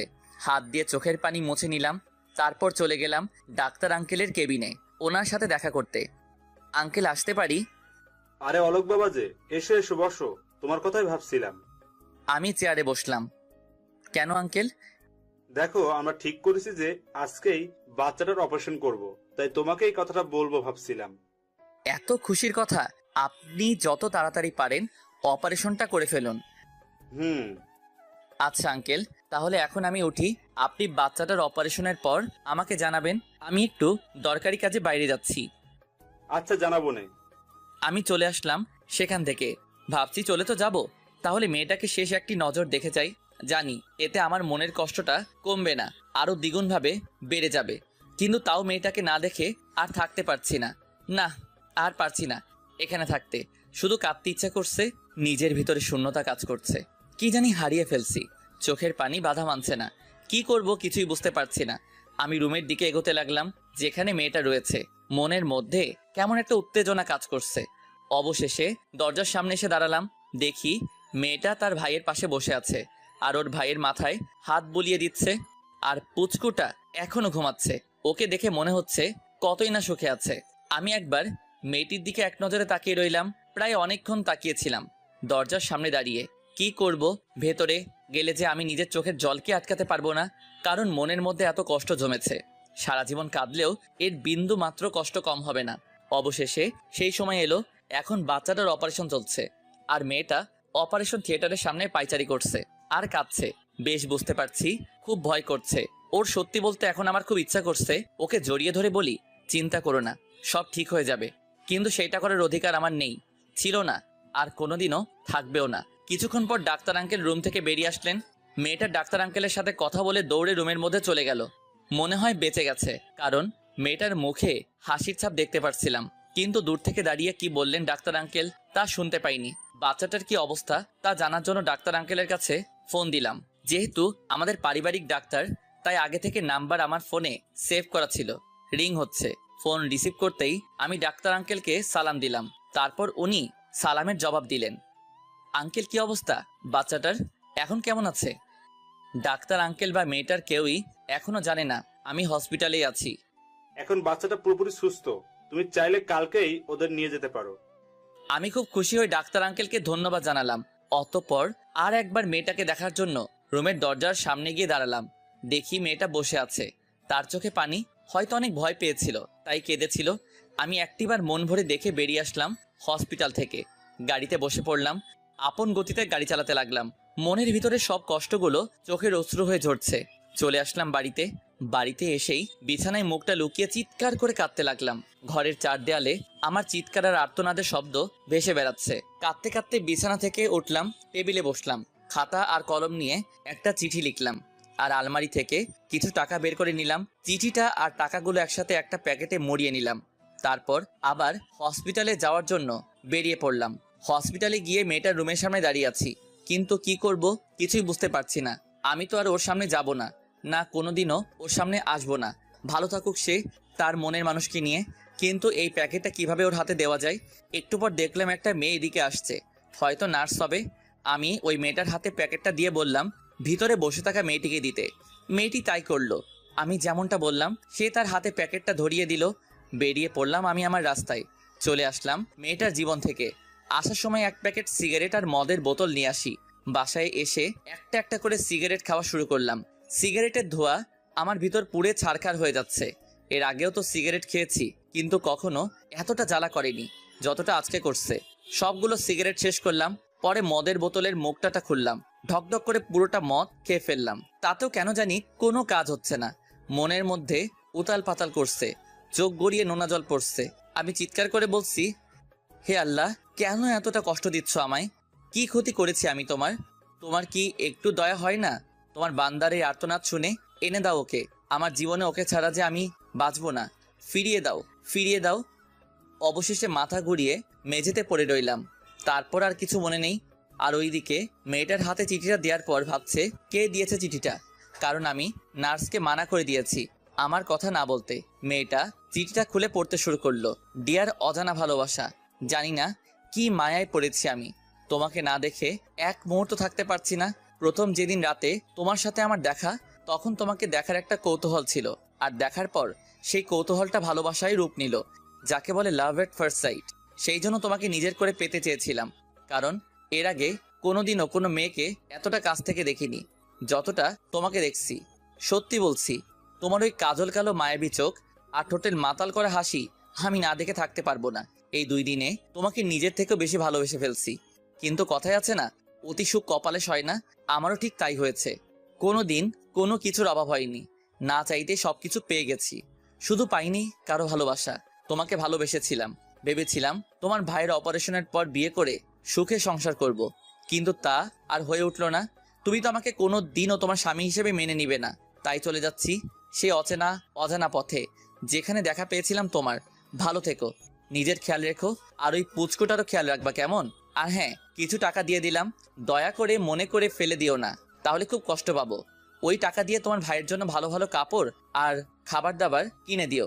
যদি তোমার তাতেও বিবেকে বাঁধে, তাহলে কোনো একদিন দেখা হলে ফেরত দিয়ে দিও। খোদা হাফেজ। চিঠিটা পড়ার সাথে সাথে মেয়েটার চোখে নোনা পানি বেরিয়ে পড়লো। মেয়েটি চিঠিটা বুকে জড়িয়ে ধরে বলল, কেন চলে গেল? একটিবারও বুঝলে না আমিও তোমাকে ভালোবাসি? তোমাকে আমি সেদিন থেকেই ভালোবেসে ফেলেছি, যেদিন তুমি আমাকে প্রথম বিয়ের কথা বলেছিলে। আমার কি একটু অভিমান করে কথা বলার অধিকার নেই? সত্যি আমি ওই কথাটা মন থেকে বলিনি। ফিরে আসো তুমি প্লিজ, একটিবার ফিরে আসো। আমাকে একটিবার সুযোগ দাও। আমি আর কোনো দিনও তোমার সাথে অভিমান করব না। প্লিজ ফিরে আসো। আমি চাইলেই তো ওর সবকিছু টাকা দিয়ে কেড়ে নিতে পারতাম, কিন্তু আমি তো তা করিনি। বিয়ে করে নিজের বউ হিসেবে স্বীকৃতি দিতে চেয়েছিলাম, কিন্তু সে তো আমাকে স্বামীর অধিকার দিবে না। তাহলে বিয়ে করে বা শারীরিক সম্পর্ক করে কী লাভ? অল্প কিছুক্ষণের সুখের জন্য মেয়েটার সবচেয়ে মূল্যবান জিনিসটি ধ্বংস করে লাভ কি? তার থেকে ভালো ওকে ওর মতো থাকতে দেই। কোনো একদিন হয়তো বুঝতে পারবে আমি ছাড়া আর কেউ তাকে নিজের থেকে বেশি ভালোবাসতে পারবে না। এসব ভাবতে ভাবতে দু চোখের কোণে অশ্রু জমে গেল। খানিকক্ষণ পরই সেগুলো গাল বেয়ে টপ টপ করে পড়তে লাগলো। জীবনটা কত আজব, তাই না? যাকে সব থেকে বেশি আপন ভেবেছিলাম আর যার জন্য আমি পাগল ছিলাম, সেই মেয়েটি আজকে আমাকে পর করে দিছে। যাক, সে ভালো থাকুক, এটাই আমি চাই। হঠাৎ মাথাটা যেন কেমন জানি ঘোরাচ্ছে, কিছু দেখতে পারছি না কেন, আর চারদিকে এত অন্ধকার কেন? আস্তে আস্তে সবকিছু অন্ধকারে হারিয়ে গেল। আমি ঘুমিয়ে গেলাম হঠাৎ। তাই ঘুমন্ত মানুষকে প্রায় মৃত ব্যক্তির ন্যায় বলা হয়ে থাকে। এইদিকে মেয়েটির চিঠিটা বুকে জড়িয়ে ধরে কান্নায় ভেঙে পড়ল, আর এইদিকে আমি নিজেকে নেশায় মাতিয়ে তুলেছি, যে নেশা আমাকে সম্পূর্ণভাবে গ্রাস করে ফেলেছে। চোখে সবকিছু ঝাপসা দেখছি, মনের মধ্যে শুধু বারবার ওই মেয়েটার মুখ। চোখ বন্ধ করলেই তাকে দেখি। এত ভালোবাসার পরও আমি তাকে পাবো না, কারণ সে আমাকে চায় না। পরের দিন, উফ, এটা কিসের আওয়াজ? কানের 12টা বেজে গেল। বুঝতে পারলাম কেউ দরজায় কড়া নাড়ছে, কিন্তু এত সকালে আবার কে এলো? আব্বু তো দেশে নেই। তাহলে কি ওনার কোনো চেনা পরিচয় লোকটা, কি অন্য কেউ? ধুর, ঘুমের 12টা বেজে গেল। যাই দেখি কে এই মহান ব্যক্তি, যে এই সাত সকালে আমার ঘুম ভাঙতে কলিং বেলের সাথে যুদ্ধ করছে। আর এদিকে কলিং বেলটা বারবার বেজেই চলেছে। আরে আসছি রে বাবা, এবার থাম। বেলটা নষ্ট করে ফেলবি নাকি? অতপর আমি আস্তে আস্তে হেঁটে দরজার সামনে গিয়ে দাঁড়ালাম। অতপর দরজাটা খোলার জন্য রেডি হয়েছি। দরজাটা খোলার সাথে সাথে ঠাস ঠাস করে 2টা চরের শব্দ শুনতে পারলাম। কানের নিচে হালকা হালকা ব্যথা লাগছে কেন? তাহলে কি চর 2টা আমার গালেই পড়ছে? হ্যাঁ, তাই তো, আমার গালেই পড়ছে। কিন্তু মারলো কে? কার এত বড় সাহস আমাকে আমার বাড়িতে এসে মারে? কিছু বুঝে উঠে আগে ঠাস করে আরেকটা পড়লো। নিজেকে সামলাতে পারিনি, মেঝেতে পড়ে রইলাম। তারপর কি হয়েছে কিছু মনে নেই। অনেকক্ষণ পর চোখ খুলে নিজেকে বিছানায় আবিষ্কার করলাম। এ কি, আমি তো আমার রুমে, কিন্তু এখানে এলাম কিভাবে? ঘড়ির দিকে তাকিয়ে দেখি দুপুর হয়ে গেছে। মাথাটাও কেমন যেন ব্যথা করছে। কি হয়েছিল ধীরে ধীরে সব মনে পড়ল। কে আমাকে চর মারলো? কার এত বড় সাহস যে আমাকে চর মারে? হঠাৎ পাশে থেকে একটা কথা সুর ভেসে আসলো। কথাটি ছিল আমি মেরেছি। কথাটি শুনে পাশে তাকাতেই আমার চোখ কপালে উঠে গেল। নিজের চোখকে বিশ্বাস করতে পারছি না। সত্যি দেখছি নাকি স্বপ্ন? শিওর হওয়ার জন্য চিমটি কাটলাম নিজের হাতে। আউচ! না, সত্যি দেখছি। পাশে দাঁড়িয়ে আছে আমার বোরকাওয়ালি থুক্কো। আমার না কার তাও জানি না, যারই হোক, কিন্তু ও এখানে কিভাবে এলো? আমার বাসায় তো ওকে আগে কখনো নিয়ে আসিনি। তাহলে বাড়ির খোঁজ পেল কিভাবে? কয়েক মুহূর্তের জন্য বাক শক্তি হারিয়ে ফেলি। একটা ঘোরের মধ্যে নিজেকে স্থাপন করি।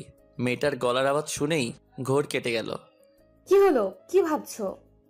আমি তো মেরে গেলাম।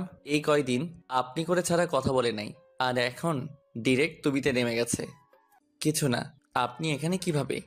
আমি আসবো না তো কে আসবে শুনি? অন্য কেউ আছে নাকি? কি বলছেন এসব? দেখুন, আবল তাবল বকবেন না। যান, চলে যান আপনি এখান থেকে। কেন এমন করছো? আমি সত্যিই বুঝতে পারিনি তুমি আমার ওই কথাটা শুনে আমার থেকে দূরে সরে যাবে। যা বলার বলে দিছেন। আমিও চলে এসেছি আপনার জীবন থেকে। আপনি এটাই চেয়েছিলেন, তাই তো? প্লিজ বিশ্বাস করো, আমি এটা কখনো চাইনি। আমিও যে তোমাকে ভালোবাসি। ভালোবাসেন আপনি আর আমাকে? How funny! আপনার কাছে ভালোবাসা একটা খেলনা হতে পারে, আমার কাছে না। তাই হাত জোর করে মিনতি করছি, প্লিজ চলে যান।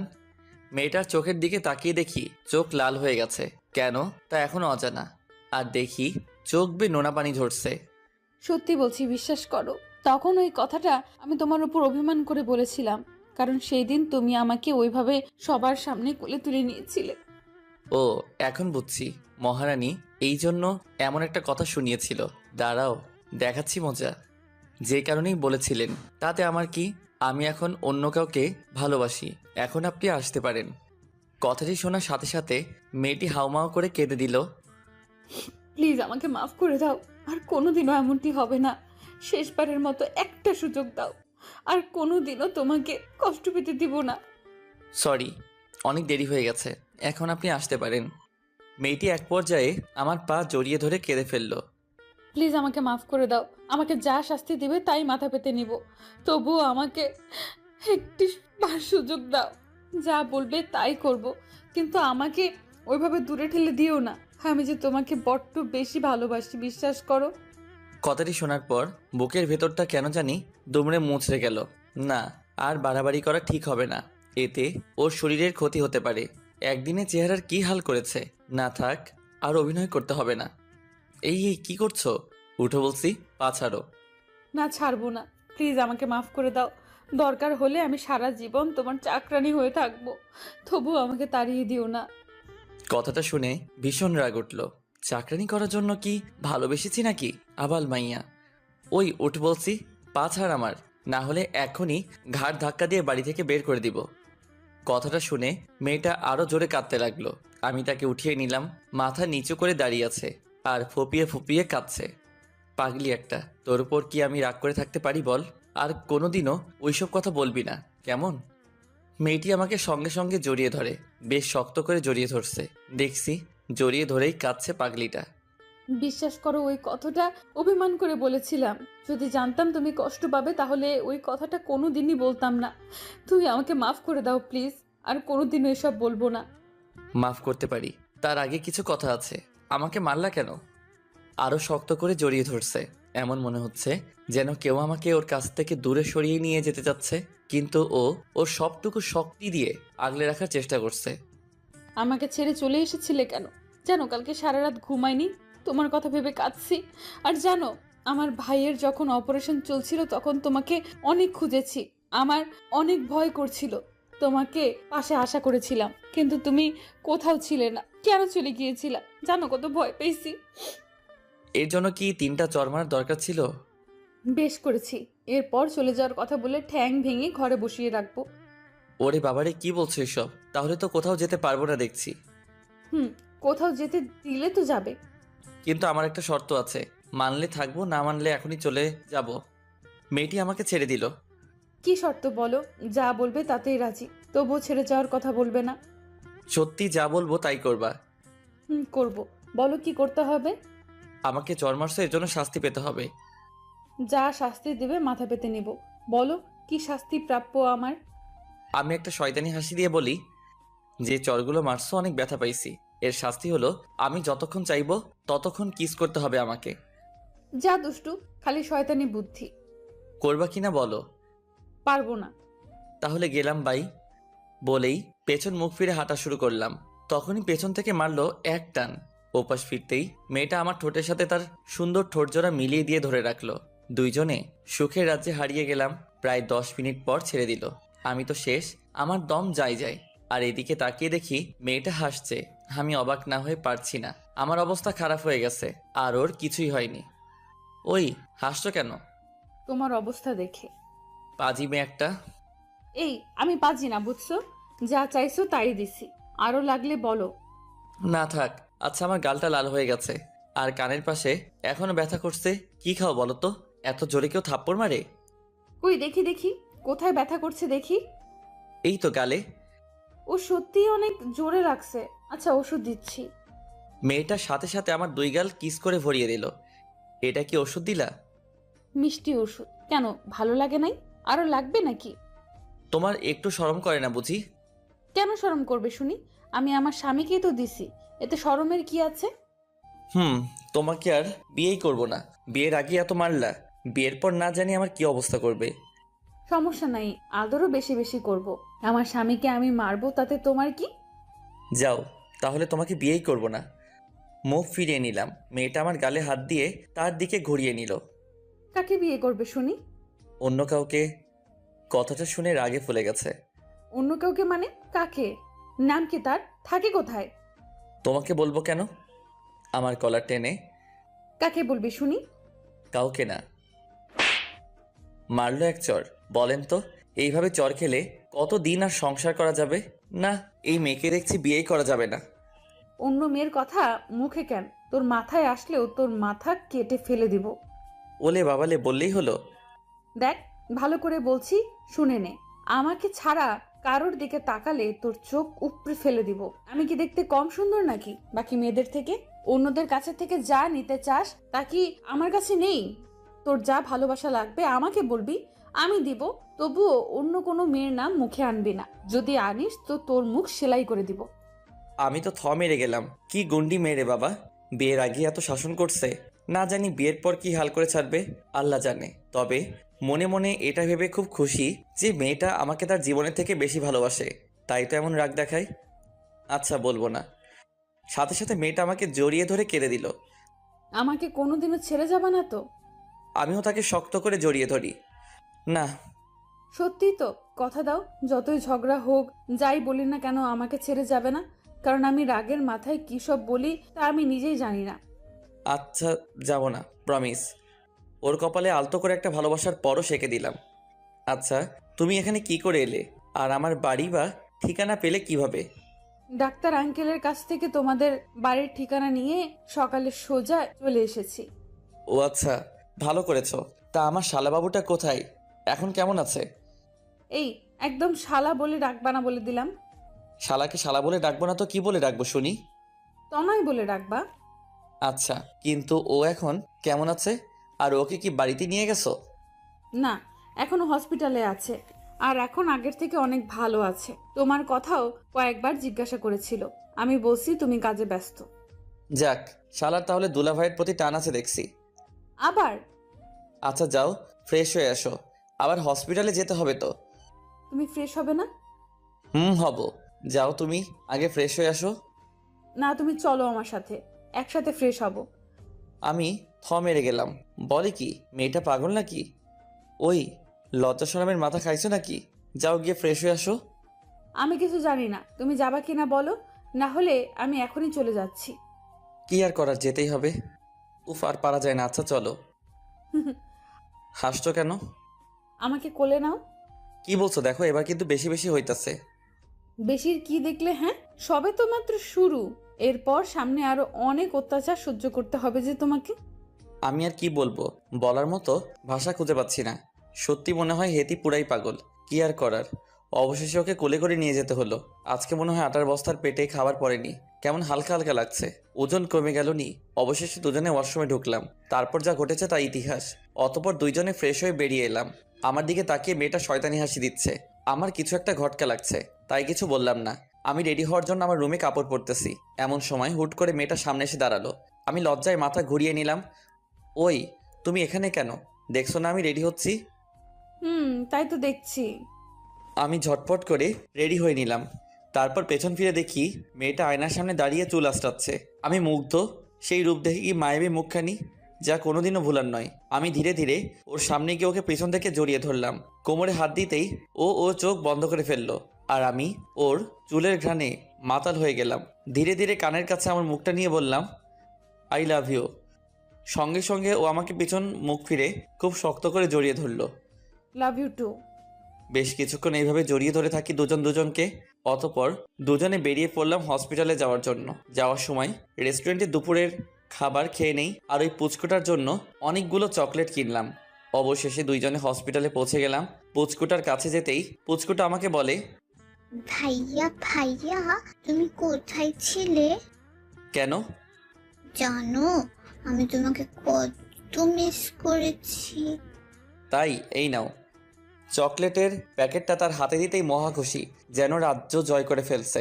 অতপর পুচকুটা চকলেট খেতে শুরু করে দিল। খুব ভালোবাসে তো চকলেট, তাই আর দেখলে তর সয় না। আমি মেয়েটাকে বলছি, আজকে থেকে তুমি আর তোমার ভাই আমার সাথেই থাকবে। কোথায়? কোথায় আবার? আমার বাসায়। না, এটা সম্ভব না। কেন, কি হয়েছে? দেখো, আমি এমনিতেই সমাজে অনেক বদনাম কামাইছি, আর বদনাম হতে চাই না। এতে বদনামের কি আছে? আমি কিছুই বুঝতে পারছি না। আমি একটা অবিবাহিত মেয়ে, আর তুমিও অবিবাহিত। আমরা দুজনে একসাথে এক বাসায় কোন পরিচয়ে থাকবো বলতে পারো? ও আচ্ছা, এই কথা। চিন্তা করো না, আমি এখনই এর ব্যবস্থা করছি। কি করবে শুনি? সেটা কালকে জানতে পারবে। আজকে চলো আমরা কোথাও ঘুরে আসি। বেড়ানোর কথা শুনে পুচকুটা লাফিয়ে ওঠে। কোথায় যাবা তোমরা? আমিও যাব, আমাকেও নিয়ে চলো। আমার এখানে থাকতে আর একটু ভাল লাগছে না। এই, চুপচাপ বস। ভাইয়া। আমি মেয়েটিকে ধমক দিয়ে বলি, উফ, ওকে বকছো কেন? ঠিকই তো বলছে, ওইটুকু বাচ্চা কি করে একা থাকবে?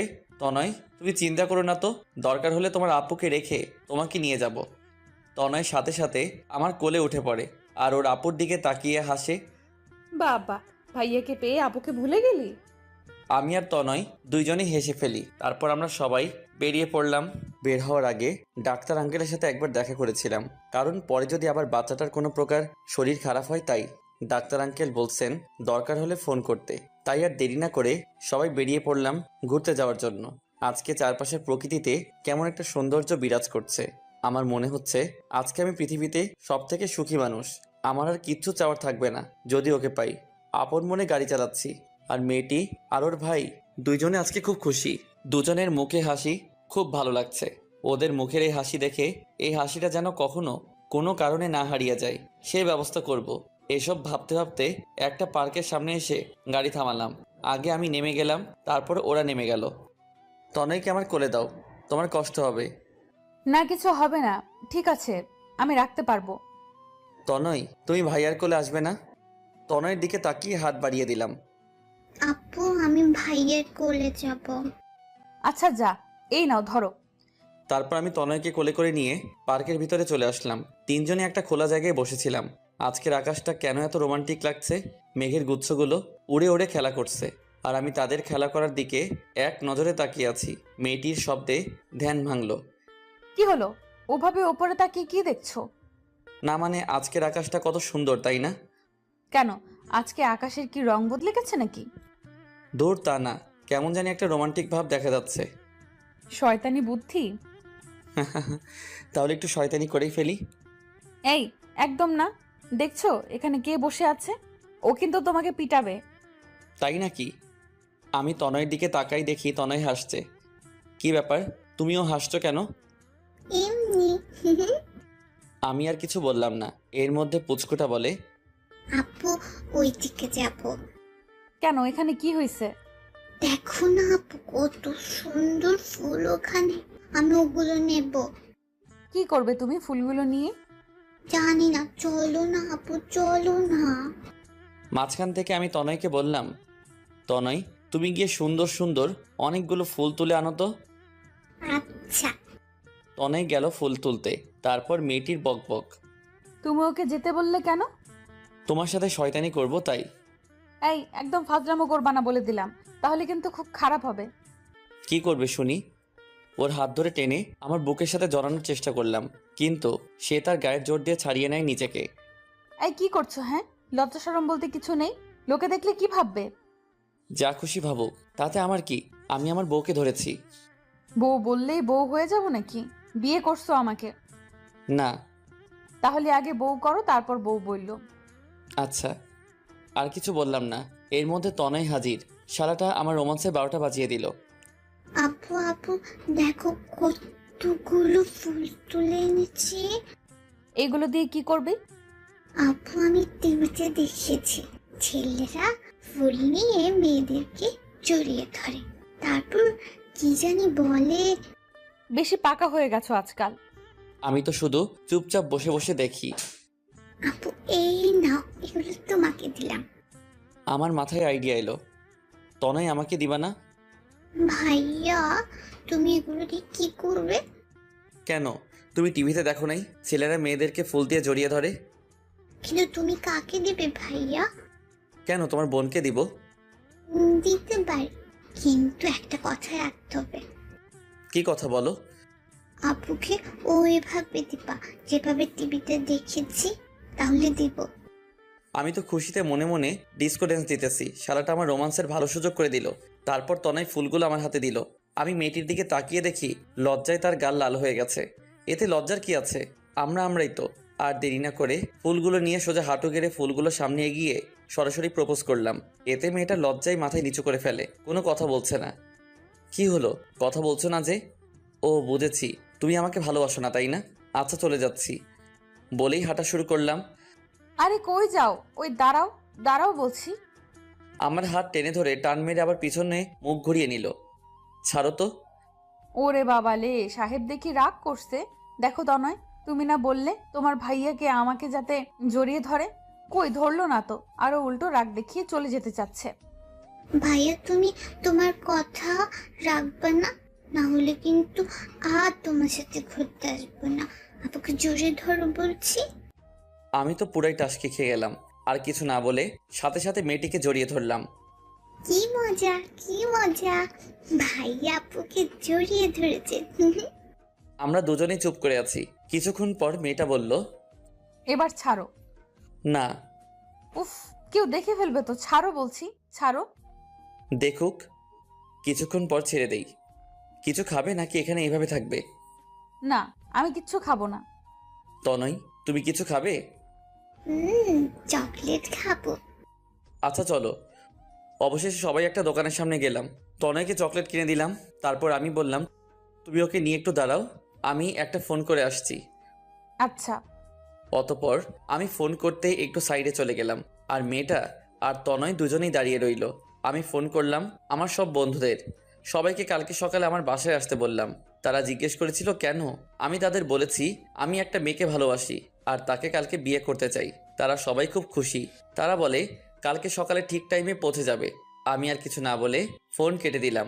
তারপর চলে গেলাম ওদের কাছে। চলো যাই। কোথায়? চলো তো, এত কথা বলো কেন? মেয়েটি আর কিছু না বলে হাঁটা শুরু করলো আমার সাথে, আর পুচকুটা চকলেট খাচ্ছে মনের সুখে। তারপর সবাই গাড়িতে চড়ে বসলাম। আমি গাড়ি চালাচ্ছি। কিছু দূর গিয়ে একটা শপিং কমপ্লেক্সের সামনে গাড়ি দাঁড় করালাম। তারপর সবাই মিলে ভিতরে গেলাম। কি হলো, এখানে নিয়ে আসলে কেন? শপিং করব তাই। কি কিনবে তুমি? দেখতে থাকো। তারপর আমি আমার জন্য একটা পাঞ্জাবির সেট কিনলাম, মেয়েটির জন্য এক সেট শাড়ি কিনলাম, একটা নীল শাড়ি কিনলাম যেটা আমার সব থেকে প্রিয় রং। মেয়েটি শুধু তাকিয়ে তাকিয়ে দেখছে, কিছু বলল না। তারপর অনেক ঘোরাঘুরি করলাম। তনয় ঘুমিয়ে পড়ছে। ওর আপুর কোলে আমি গাড়ি চালাচ্ছি। একটু পর দেখি মেয়েটাও চোখ বন্ধ করে ফেলছে। সারাদিন অনেক ঘোরাঘুরি করছে, তাই হয়তো ঘুমিয়ে পড়ছে। যাই, ওদের আমার বাসায় নিয়ে যাই। ঘুমিয়ে আছে, ঘুমিয়ে থাক। জেগে থাকলে কোনোদিন আমার সাথে আমার বাড়িতে যেত না। তারপর চলে আসলাম আমার বাড়িতে। দারোয়ান কাকা গেট খুলে দিল। আমি গাড়ি থেকে নেমে দারোয়ান কাকাকে বলে দিলাম কালকে সকালে আমার বন্ধুরা আসবে, তাদের ভিতরে পাঠিয়ে দিতে। আচ্ছা। তারপর আমি আগে তনয়কে ভিতরে আমার রুমে নিয়ে গিয়ে শুইয়ে দিয়ে আসি। এসে তারপর মেয়েটাকে ভিতরে নেওয়ার জন্য কোলে তুলে নিলাম। তার ঘুমন্ত চেহারা দেখে আমি বারবার তার উপর ক্রাশ খাই। সত্যি খুব মায়াবী চেহারা। এই মুখটা না দেখে একদিনও থাকা আমার জন্য অনেক কষ্টকর। এই মায়াবতীকে সারা জীবন আমার পাশে চাই। কালকে সারা জীবনের জন্য ওকে আপন করে নিব। মেয়েটাকে রুমে এনে শুইয়ে দিলাম, আর ওর কপালে আলতো করে একটা ভালোবাসার পরশ এঁকে দিলাম। ওখানেই পাশে একটা চেয়ার নিয়ে বসে ওর হাত ধরে রেখেছি। মনে মনে ভাবছি, তোমার জীবনের সব কষ্টকে আমি আমার নিজের করে নিতে চাই। আর কোনোদিনও তোমাকে কাঁদতে হবে না। তোমার পাশে মরার শেষ মুহূর্ত পর্যন্ত থাকবো। যত যাই হোক, কোনোদিনও তোমাকে ছেড়ে দিব না। তোমার এই হাতটি খুব শক্ত করে জড়িয়ে ধরে থাকবো সারা জীবন। আপন মনেই এসব কথা ভেবে নিজেকে খুব সুখী মনে হচ্ছে। একটু পরে মনে পড়লো কেউ তো এখনো রাতের খাবার খায়নি। ওকে কি ঘুম থেকে ডেকে তুলবো? না থাক, এখন একটু ঘুমাক। সারাদিন অনেক ধকল গেছে। আমি বরং যাই, গিয়ে দেখি কিচেনে কিছু পাই কিনা। মেয়েটির গায়ে চাদর দিয়ে ঢেকে দিয়ে কিচেনে চলে আসলাম। ঘরে আগে থেকে রান্না করা খাবার ফ্রিজে ছিল, শুধু গরম করতে হবে। কিন্তু ভাত নেই, তাই আর দেরি না করে ভাত বসিয়ে দিলাম। তারপর ফ্রিজ থেকে তরকারির বাটিটা বের করেই পিছন ফিরে তাকিয়ে আমি তো রীতিমতো চমকে উঠলাম। দেখি মেয়েটা আমার সামনে দাঁড়িয়ে আছে। তুমি কখন উঠলে? এই মাত্র। কিন্তু তুমি আমাকে এখানে নিয়ে আসলে কেন? তো কোথায় নিয়ে যেতাম? কেন, আমি যেই বাসায় থাকি সেখানে নিয়ে যেতে। কেন, এখানে কি প্রবলেম? প্রবলেম আমার নেই, প্রবলেম সমাজের। লোকে জানতে পারলে কি ভাববে একবার ভেবে দেখেছো? যা খুশি ভাবুক, তাতে আমার কি? তোমার কিছু না, কিন্তু আমার অনেক কিছু। আমি এখানে থাকতে পারবো না। কথাটা শুনে খুবই কষ্ট পেলাম, খুব খারাপ লাগছে। আমি কি এতই খারাপ যে আমার সাথে বিয়ের আগে এক বাসায় এক ছাদের নিচে থাকা যায় না? আর কথা বাড়াবো না। থাকতে যখন চাই না তখন আর কি করার। আমি তরকারির বাটিটা টেবিলের উপর রেখে ওকে পাশ কাটিয়ে কোনো কথা না বলে চলে আসলাম আমার রুমে। বুকের মধ্যে কেমন যেন একটা টান টান ভাব দেখা যাচ্ছে। যাই হোক, রুমে এসে তনয়কে কোলে নিয়ে বের হলাম। মেয়েটির সামনে গিয়ে দাঁড়িয়ে বললাম, চলো তোমাদের দিয়ে। কথাটা বলার সময় গলাটা আটকে যাচ্ছিল। কেউ যেন একজন গলা চেপে ধরেছিল এমনটা মনে হয়েছে। মেয়েটি আমার দিকে অবাক দৃষ্টিতে তাকিয়ে রয়েছে। আমি আর কথা না বাড়িয়ে সোজা হাঁটা শুরু করলাম। বাড়ি থেকে বের হয়ে গাড়ির সামনে গিয়ে দাঁড়িয়ে রইলাম। খানিকক্ষণ বাদে মেয়েটা এলো। তনয়কে আমার কোলে দাও। ওকে। তনয়কে মেয়েটির কোলে দিয়ে আমি গাড়িতে বসে পড়লাম। কিন্তু অবাক করা ব্যাপার হলো, মেয়েটি গাড়িতে বসেনি, দাঁড়িয়ে রয়েছে। আমি গাড়ির জানালা দিয়ে বললাম, কি হলো, বসো, তাড়াতাড়ি যেতে হবে তো। কই যাব? কই যাবা মানে? একটু আগেই না বললা তোমার বাসায় যাবা? এইটাই আমার বাসা, আমি এখানে থাকবো। চলো ভেতরে চলো। না, এখানে থাকতে পারবে না। এখানে থাকলে লোকে জানলে খারাপ কথা বলা বলি করবে। তার থেকে ভালো তোমাকে তোমার বাড়িতেই রেখে আসি। আমি জানি তুমি রাগ করে এই কথাগুলো বলতেছো। এতে রাগ করার কি আছে? তুমি তোমার বাসায় যেতে চাচ্ছ, তাই তোমাকে দিয়ে আসতে হবে তো। আচ্ছা সরি, আমার ভুল হয়ে গেছে। এখন চলো তো। গাড়িতে বসো, তোমাকে বাসায় দিয়ে আসতে আসতে অনেক রাত হয়ে যাবে। না, আমি কোথাও যাব না, এখানেই থাকবো। এটা আমার স্বামীর বাড়ি, তার মানে এটা আমারও বাড়ি। চলো এখন ভেতরে চলো। চুপচাপ গাড়িতে বসো। মেয়েটা ধমক খেয়ে কান্না করা আরম্ভ করে দিল। দূর চাই, কিছু বললেই শুধু কাঁদে। এটির চোখ নাকি অন্য কিছু, একটু পরপর পানি বেয়ে পড়ে। তুমি ভালো না, তুমি পচা। তুমি খালি আমাকে বকো। আমি বুঝেছি তুমি আমাকে ভালোই বাসো না। আমার আর কিছু বলার নেই। মাঝে মাঝে মেয়েটা এমন সব কথা শোনায় যার উত্তর আমার কাছে নেই। আমি গাড়ি থেকে নেমে ওর সামনে গিয়ে দাঁড়াই। ঢং করো। হইছে আর ঢং করতে হবে না, চলো ভেতরে চলো। মেয়েটার মুখে হাসির ছাপ দেখে আমারও মুখে হাসি ফুটে উঠল। সত্যি কোনো মেয়েদেরকে কোনো ছেলে কোনোদিনই বুঝতে পারবে না। আসলে মেয়েরা মাঝে মাঝে কি চায় তা তারা নিজে জানে না। এই নাও, তোমার ভাইকে কোলে নাও। এই তনয় আমার ভাই না, আমার শালা। মায়ের খাবা কিন্তু এটা বললে। কেন? এমনি। আচ্ছা চলো ভেতরে চলো তো, আমার খুব ক্ষুধা লাগছে। তাড়াতাড়ি চলো না প্লিজ। আচ্ছা চলো। তারপর দুজনে ভিতরে চলে আসলাম। আবার আমি তনয়কে আমার রুমে শুইয়ে দিয়ে আসলাম, আর মেয়েটা চলে গেল কিচেনে। আমি গিয়ে দাঁড়িয়ে দাঁড়িয়ে দেখছি ওকে এক নজরে, চোখের পলকও পড়তে চায় না। একেবারে পুরো নতুন বইয়ের মতো লাগছে। মেয়েটির আমার দিকে চোখ পড়ল। এই কি দেখছো এইভাবে? তোমাকে আগে দেখোনি বুঝি? দেখেছি, আর যতবারই দেখছি তোমাকে ততবারই তোমার প্রেমে পড়ে গেছি। ওলে বাবা লে, তাই নাকি? জি তাই। মনে থাকে যেন, আমি ছাড়া অন্য কারো প্রেমে পড়লে আগে তোমাকে মারবো, তারপর যার প্রেমে পড়বে তাকে খুন করে নিজেও গলায় দড়ি দিয়ে মরে যাব। ওই কি বলিস এসব? অন্য কারো প্রেমে পড়বো কেন তুই থাকতে? শোন, আমি বাকি সবার থেকে আলাদা। আমি এক নারীতে সন্তুষ্ট পুরুষ, বুঝলি? বুঝছি, যাও এখন গিয়ে টেবিলে বসো, আমি রান্নাটা শেষ করে আসছি। এই শোনো। কি? আস্তে আস্তে হেঁটে ওর সামনে যাচ্ছি। এই সামনে আসছো কেন? মতলবটা কি? হ্যাঁ, হা হা হা। এই দেখো, একদম দুষ্টুমি করার চেষ্টা করবা না বলে দিলাম, তাহলে কিন্তু কিন্তু কি কি করবে শুনি? পালিয়ে যাব। চেষ্টা করতে পারো। না প্লিজ, এখন এমন করো না প্লিজ। আমি সাথে সাথে ওর হাত ধরে টেনে আমার বুকের মধ্যে জড়িয়ে নিলাম। সঙ্গে সঙ্গে মেয়েটি তার চোখ বন্ধ করে ফেললো। বুঝতে পারছি খুব লজ্জা পেয়েছে। এমন একটা লজ্জাবতী রাঙা বউকে না চাই। সবাই চায় যেন তার প্রিয় মানুষটি তাকে নিজের থেকে বেশি ভালোবাসে। এমন সৌভাগ্য আর কজনের হয়? আজকে নিজেকে খুবই ভাগ্যবান মনে হচ্ছে। অনেকক্ষণ জড়িয়ে ধরে থাকার পর মেয়েটির শব্দে ধ্যান ভেঙে গেল। এই ছাড়ো, ছাড়ো বলছি। এই জন্য আমি থাকতে চাইনি, তুমি শুধু দুষ্টুমি করার সুযোগ খুঁজো। গায়ের জোর খাটিয়ে নিজেকে ছাড়িয়ে নিল। 10টা না 5টা না একটা মাত্র বউ, তার সাথে করবো না তো কার সাথে করবো শুনি? হয়েছে, আর প্রেম দেখাতে হবে না। তো কি দেখাবো? মেয়েটি কিছু না, যাও গিয়ে টেবিলে বসো, আমি খাবার নিয়ে আসছি। আমি কি সাহায্য করতে পারি? কি করবে শুনি? যেন কোনো কিছু। আচ্ছা। ও হয়তো ভাবছে অন্য কিছু, কিন্তু আমি তো মনে মনে অন্য কিছু ভাবছি। কি ভাবছি তা দেখতে পাবেন। অতবার মেয়েটি রান্না করছে। আমি আস্তে করে তার পিছনে গেলাম, মেয়েটিকে আবার জড়িয়ে ধরলাম। এই এই কি করছো? আবার শুরু করলা নাকি? হুম এই বুঝি তোমার সাহায্য করা? হুম, তুমি রান্না করো, আমি তোমাকে জড়িয়ে ধরে থাকি। সাথে সাথে আমার হাতগুলো ওর কোমর স্পর্শ করতেই ও কিছুটা শিউরে ওঠে, চোখ বন্ধ করে ফেলে। ওর হার্টবিট বেড়ে যাচ্ছে, খুব জোরে জোরে নিঃশ্বাস নিচ্ছে। এমনকি ওর ঠোঁট জোড়া কাঁপছে। ইচ্ছে করেছিল একটা কিস করতে, কিন্তু তা করিনি, নিজেকে সামনে নেই। আমার হার্টবিট দ্বিগুণ বাড়ছে, কেমন যেন লাগছে। প্লিজ লক্ষ্মীটা ছেড়ে দাও। আমার আর বুঝতে বাকি রইল না, ও পুরোপুরি আমার নেশায় ডুবে যাবে যদি বেশিক্ষণ জড়িয়ে ধরে থাকি। তাই আমিও নিজেকে কন্ট্রোল করে রাখলাম, ছেড়ে দিলাম ওকে। মেয়েটি লজ্জায় মাথা তুলতে পারছে না। মন ভরছে, এখন যাও গিয়ে টেবিলে বসো। আর যদি দুষ্টুমি করার চেষ্টা করো তাহলে কিন্তু এই খুন্তি দিয়ে ছাকা দিব। আমাকে ছ্যাঁকা দিলে আমার থেকে বেশি কষ্ট তুমি পাবে, তা আমি জানি। দুর্বলতা জেনে গেছো তাহলে? আচ্ছা শোনো। কি? না মানে, কি বলো? তোমাকে না আজকে বউ বউ লাগছে। তবে রে। খুন্তি নিয়ে আমার দিকে আসতেই লাগলো। আমি দিলাম দৌড়। দৌড়ে গিয়ে খাবার টেবিলে বসে রইলাম। কিছুক্ষণ পর মেয়েটা খাবার নিয়ে এলো। আমাকে খাবার বেড়ে দিয়ে আবার সে আগের মতো একপাশে দাঁড়িয়ে রইল। কি হলো, দাঁড়িয়ে রইলে যে খাবে না? তুমি আগে খাও, তারপর খাবো। না খাবো না, তুমি বসো এখানে। মেয়েটিকে জোর করে বসিয়ে দিলাম। আমার পাশের চেয়ারে। অতপর ভাতের প্লেট হাতে নিয়ে তাকে তুলিয়ে আগে খাইয়ে দিলাম। কি রোমান্টিক সিন, যে দেখবে সে জ্বলে পুড়ে মরবে। তারপর মেয়েটিও আমাকে নিজের হাতে করে খাইয়ে দিল। খাওয়ানোর সময় আমি 2-1 বার ওর হাতে কামড় দিই। ও কিছু বলে নাই, শুধু হাসে, আর আমি শুধু তাকিয়ে তাকিয়ে দেখি। তারপর খাওয়া দাওয়া শেষ করে সোফায় বসে বসে ফোন টিপছি, আর মেয়েটা কিচেনে একটু কাজ করছে। হঠাৎ করে আমার ফোনের স্ক্রিনে একটা অপরিচিত নাম্বার ভেসে উঠল। আমি ফোনটা হাতে নিয়ে ভাবছি কে হতে পারে যে এই সময় আমাকে ফোন করবে, তাও আবার অচেনা নাম্বার থেকে। ফোনটা রিং বেজে যাচ্ছে।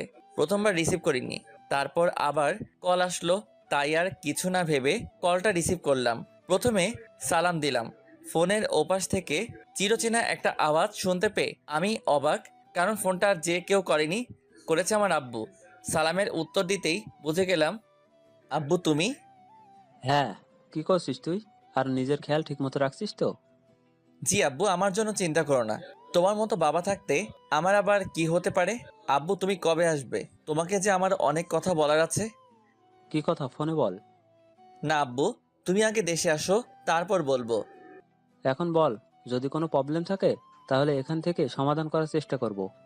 আমি ভাবছি আব্বুকে সব বলবো কি বলবো না। এমনিতেই কাজে বিজি উনি, টেনশনের মধ্যে আবার টেনশন দেওয়াটা কি ঠিক হবে? না মানে আব্বু আসলে একটা কথা বলার ছিল। হ্যাঁ, কি কথা বল। মানে কথাটা হলো, আরে বলবি তো কি কথা? আমি আর দেরি না করে ঝটপট বলে দিলাম, যা হবার হবে। আব্বু, আমি একটা মেয়েকে ভালোবাসি, আর আগামীকাল তাকে বিয়ে করতে যাচ্ছি। আমি ভেবেছিলাম হয়তো আব্বু তার একমাত্র ছেলের ভালোবাসাটা বুঝবে, কিন্তু তা হয়নি। তোর সাহস তো কম না? এতদিন তোকে খাইয়ে পরিয়ে মানুষ করেছি এজন্য যে তুই আমার অনুমতি ছাড়া বিয়ে করবি, তা আবার অন্য মেয়েকে? কথাটা শুনে আমার বুকটা ধড়ফড় করতেছে। কি হচ্ছে বুঝতে পারতেছি না। এখন কি করব? তাহলে কি আব্বু আমার ভালোবাসাকে মেনে নিবে না? না মানে আব্বু, আমি মেয়েটাকে খুব ভালোবাসি, তাই এটা করতে হচ্ছে। এরপর যা বললো তা শোনার জন্য আমি একদমই প্রস্তুত ছিলাম না। তোর বিয়ে আগে থেকে একজনের সাথে ঠিক করে রেখেছি, আর তুই তাকেই বিয়ে করবি। কথাটা শুনে আমার মাথায় আকাশ ভেঙে পড়ল। না আব্বু, এটা আমি করতে পারবো না। আমি ওই মেয়েটাকে খুব ভালোবাসি, আর তাকে ছাড়া কাউকে বিয়ে করতে পারবো না। আর কিছু কথা বলার আগেই কলটা টুট টুট করে কেটে গেল। আমি আবার ব্যাক করলাম, কিন্তু ফোন অফ। চিন্তায় পড়ে গেলাম, তাহলে কি আব্বু আমার ভালোবাসা মেনে নিবে না? না না, এটা হতে পারে না। ওকে ছাড়া কাউকে বিয়ে করতে পারবো না। একবার বিয়ে হয়ে গেলে আব্বুর আর কিছু করার থাকবে না। কিছুদিন রেগে থাকলেও পরে ঠিকই মেনে নিবে। তার একমাত্র ছেলে বলে কথা। বসে বসে ভাবছি কি করা যায়, কিভাবে আব্বুকে রাজি করানো যায়। এসব ভাবতে ভাবতে হঠাৎ করে মেয়েটা আমার সামনে এসে দাঁড়ালো। এই কি হলো তোমার? কিছু ভাবছো? আমি কিছুটা চমকে উঠলাম। কই কিছু না তো, কাজ শেষ তোমার? শেষ। আচ্ছা যাও, গিয়ে শুয়ে পড়ো। না, এখন ঘুমাবো না। তো কি করবা শুনি? তোমার সাথে বসে গল্প করব। ও আচ্ছা, এখানে বসো তাহলে। সবকিছু ভুলে যাচ্ছি। ধীরে ধীরে মেয়েটা সামনে থাকলে আমার কোনো কষ্টই থাকে না। জানি না কেন, ওকে দেখলে সব কষ্ট দূর হয়ে যায়। না, এখানে না। তাহলে কোথায়? ছাদে চলো, ওখানে বসে বসে চাঁদ দেখবো, আর দুজনে বসে বসে গল্প করব। আর জানো, আজকে আকাশে খুব সুন্দর চাঁদ দেখা যাচ্ছে। তাই নাকি? আচ্ছা চলো তাহলে। আমি সোফা থেকে উঠে হাঁটা শুরু করলাম, আর মেয়েটা পিছনে দাঁড়িয়ে রইল। কি হলো, যাবে না? তুমি অনেক আনরোম্যান্টিক পুরুষ। মানে? ছাদে যাচ্ছ, আমাকে কোলে করে নিয়ে যেতে পারো না? ওরে বাবা, এ তো মেঘনা চাইতে বৃষ্টি। মনে মনে খুব খুশি হলাম। আসলে মেয়েটা আমার জন্য পাগল। থুক্কু, পাগলি হয়ে গেছে। এই পাগলিকে ছাড়া আমার কিছু ভালো লাগে না। এত উপরে আটার বস্তা নিয়ে কিভাবে উঠবো? ওই কি বললা তুমি? আমি আটার বস্তা? দেখো, খারাপ হবে যদি এখনই কোলে করে আমাকে ছাদে নিয়ে না যাও তাহলে। তাই নাকি? আচ্ছা নিব না, কি করবে শুনি? ও, বুঝেছি, তুমি আমাকে ভালোবাসো না তাই না? আমি মরে গেলে খুব খুশি হবে তাই তো? আমার জায়গায় অন্য কাউকে আনতে পারবে। আমি তো কথা বলার ভাষা হারিয়ে ফেলছি। মাঝে মাঝে এমনভাবে মেয়েটা আমাকে তার কথার জালে ফেলে, যা থেকে আমার মুক্তি পাওয়ার কোনো উপায় নেই। ওই কি বলছিস এসব? আমি তোকেই ভালোবাসি, বিশ্বাস কর। করি না বিশ্বাস। তুমি অন্য কাউকে ভালোবাসো তাই না? কি মেয়েটা কোথায় থাকে? দেখতে কি আমার থেকে সুন্দর, যার জন্য আমাকে অবহেলা করো? আমি তার সামনে গিয়ে দাঁড়ালাম। তারপর ওকে কাছে টানার চেষ্টা করলাম, কিন্তু ও নিজেকে ছাড়িয়ে নিল। একদম আমাকে টাচ করবা না। তুমি আমাকে না, আমার দেহকে ভালোবাসো। আমার মাথায় রক্ত উঠে গেল ওর এসব ফালতু কথা শুনে। ঠাস করে মারলাম এক থাপ্পড়। তোকে না কতবার বলছি এসব ফালতু কথা বলবি না, জানিস না এসব কথা শুনলে আমার রাগ হয়। হ্যাঁ, তা তো হবেই। সত্যি কথা বললে কার না রাগ ওঠে। সত্য তো আর সবাই হজম করতে পারে না। তুমি আমাকে ভালোবাসো না, ভালোবাসলে আমাকে এভাবে মারতে পারতে না। যাও, আমি চলে যাব, আর আসবো না। ভালো থাকো, বাই। পিছন ফিরে হাঁটা শুরু করলো। সাথে সাথে হাত ধরে মারলাম এক টান, সোজা আমার বুকের মধ্যে এসে পড়ে। কই যাও? জানি না। কাঁদছো কেন? তাতে তোমার কি? আমি তো আর তোমার কেউ না। ছাড়ো আমাকে, ছাড়ো বলছি। আমি আরো শক্ত করে জড়িয়ে ধরি। আমার লক্ষ্মী বউটা কি রাগ করছে? আচ্ছা, আর কাঁদতে হবে না, এবার কান্না থামাও। চলো, তোমাকে কোলে করেই নিয়ে যাচ্ছি।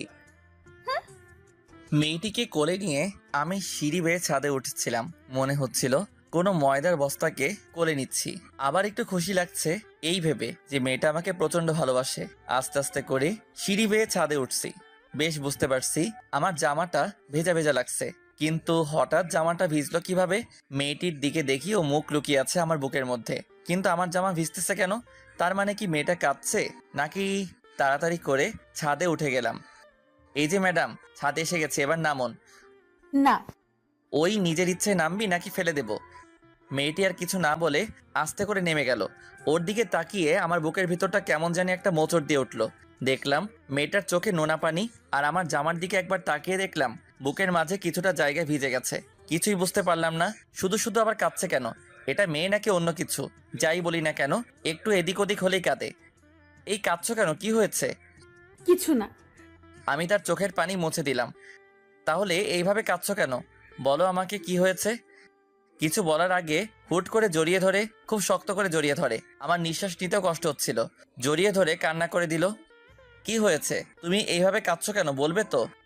জানো, মাঝে মাঝে ভয় হয় তুমি আমাকে আবার ছেড়ে চলে যাবে না তো। আমি যে তোমাকে খুব বেশি ভালোবাসি, নিজের থেকেও বেশি ভালোবাসি। তুমি যা বলবে তাই করব, তবুও কোনোদিন আমাকে ছেড়ে চলে যাবে না তো। এই পৃথিবীতে শুধু তুমিই আছো যে আমাকে ভালোবাসে, যে আমার মন বোঝে। তুমি ছেড়ে চলে গেলে যে মরণ ছাড়া আর কিছুই করার থাকবে না আমার। ওর এমন কথা শুনে বুকের মধ্যে একটা ব্যথা অনুভব করলাম। কেন তা জানি না, হয়তো ভালোবাসি তাই। মেয়েটি আমাকে আরো শক্ত করে জড়িয়ে ধরে রইল। আচ্ছা, একটা কথা বলি। একটা না, হাজারটা বলো। অনুমতি নেওয়ার দরকার হবে না, বিনা অনুমতিতে যা খুশি করতে পারো। সবকিছু তোমার নামে দিয়ে দিছি। আচ্ছা, আমাকে এত ভালোবাসো কেন? জানি না। বলবে নাকি চলে যাব? বললাম তো জানি না। আরো শক্ত করে জড়িয়ে ধরলো চলে যাওয়ার কথা শুনে। আচ্ছা ছাড়ো আমাকে, আমি চলে যাব। তুমি ভালো না, এত কষ্ট করে কোলে নিয়ে ছাদে নিয়ে আসলাম, কোথায় একটু আদর করবে তা না, শুধু কেঁদেই যাচ্ছে। মেয়েটি আমাকে ছেড়ে দিল, আর সেই সাথে কান্নাও থেমে গেল। কই যাবা? যেখানে খুশি। তোমার কি? আমারই সব, বুঝেছো? মানে? মানে কিছু না, ওইদিকে দেখো। আমি মাথা ঘোরাতেই ও আমার গালে একটা চুমু খেলো। এইটা কি হলো? আমি তো হতবাক হয়ে গেলাম, কারণ আমি বুঝতে পারিনি ও আমাকে এইভাবে চুমু খাবে। কেন আদর করলাম? তুমি না বললে আমি তোমাকে আদর করি না, তাই তো আদর করে দিলাম। এটা ধোঁকা, আদর না। তুই আমাকে না বলে আমার গালে চুমু খেলে কেন? কেন, এর জন্য আবার অনুমতি নিতে হবে নাকি? নিতে হবে মানে 100 বার নিতে হবে, কারণ গালটা আমার, আর এটা সরকারি কোনো জিনিস না যে কেউ মন চাইলেই নিয়ে যাবে।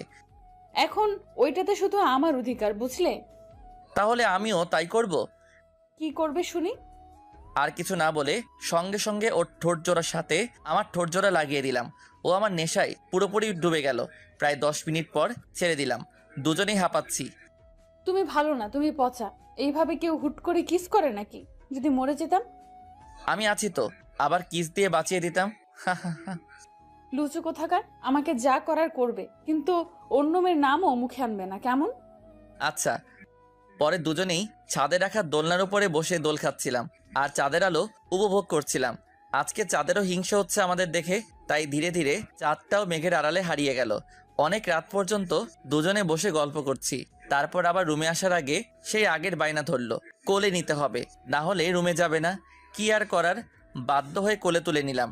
মেয়েটাকে কোলে নিয়ে আমি এক দৃষ্টিতে তার দিকে তাকিয়ে রইলাম। তার কাজল কালো চোখগুলো দেখে আমার চোখের জ্বালা বেড়ে যাচ্ছে।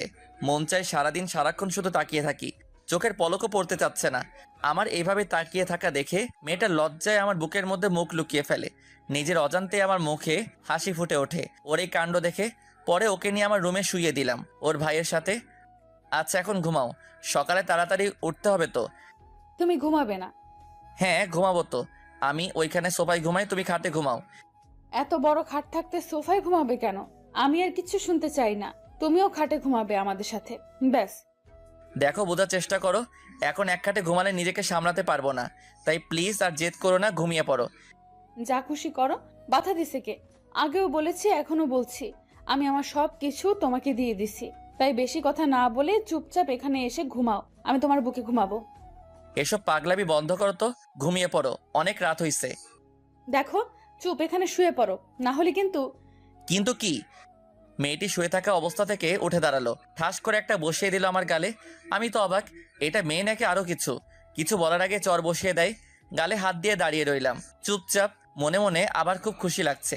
এইরকমই তো মিষ্টি একটা বউ চাই, যে কথায় কথায় রাগ করবে, কিছু হলে শাসন করতে শুরু করবে। কিরে চুপচাপ দাঁড়িয়ে আছিস যে? এখনো কি অন্য জায়গায় ঘুমানোর ইচ্ছা আছে নাকি?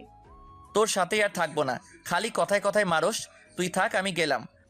কই যাবি শুনি? এক পার নড়লে ঠ্যাং ভেঙে হাতে ধরিয়ে দেব। খালি রাগ দেখাতেই পারিস। চুপচাপ এখানে শুয়ে পড়ো বলছি, না হলে আরো পড়বে। না থাক, আর লাগবে না, শুইতেছি। কি আর করার, অবশেষে বাধ্য হয়ে শুতে হলো। মেয়েটা আমাকে শক্ত করে জড়িয়ে ধরে শুয়ে পড়লো। সরি, আমাকে মাফ করে দাও। কেন? তোমাকে ওইভাবে মারার জন্য।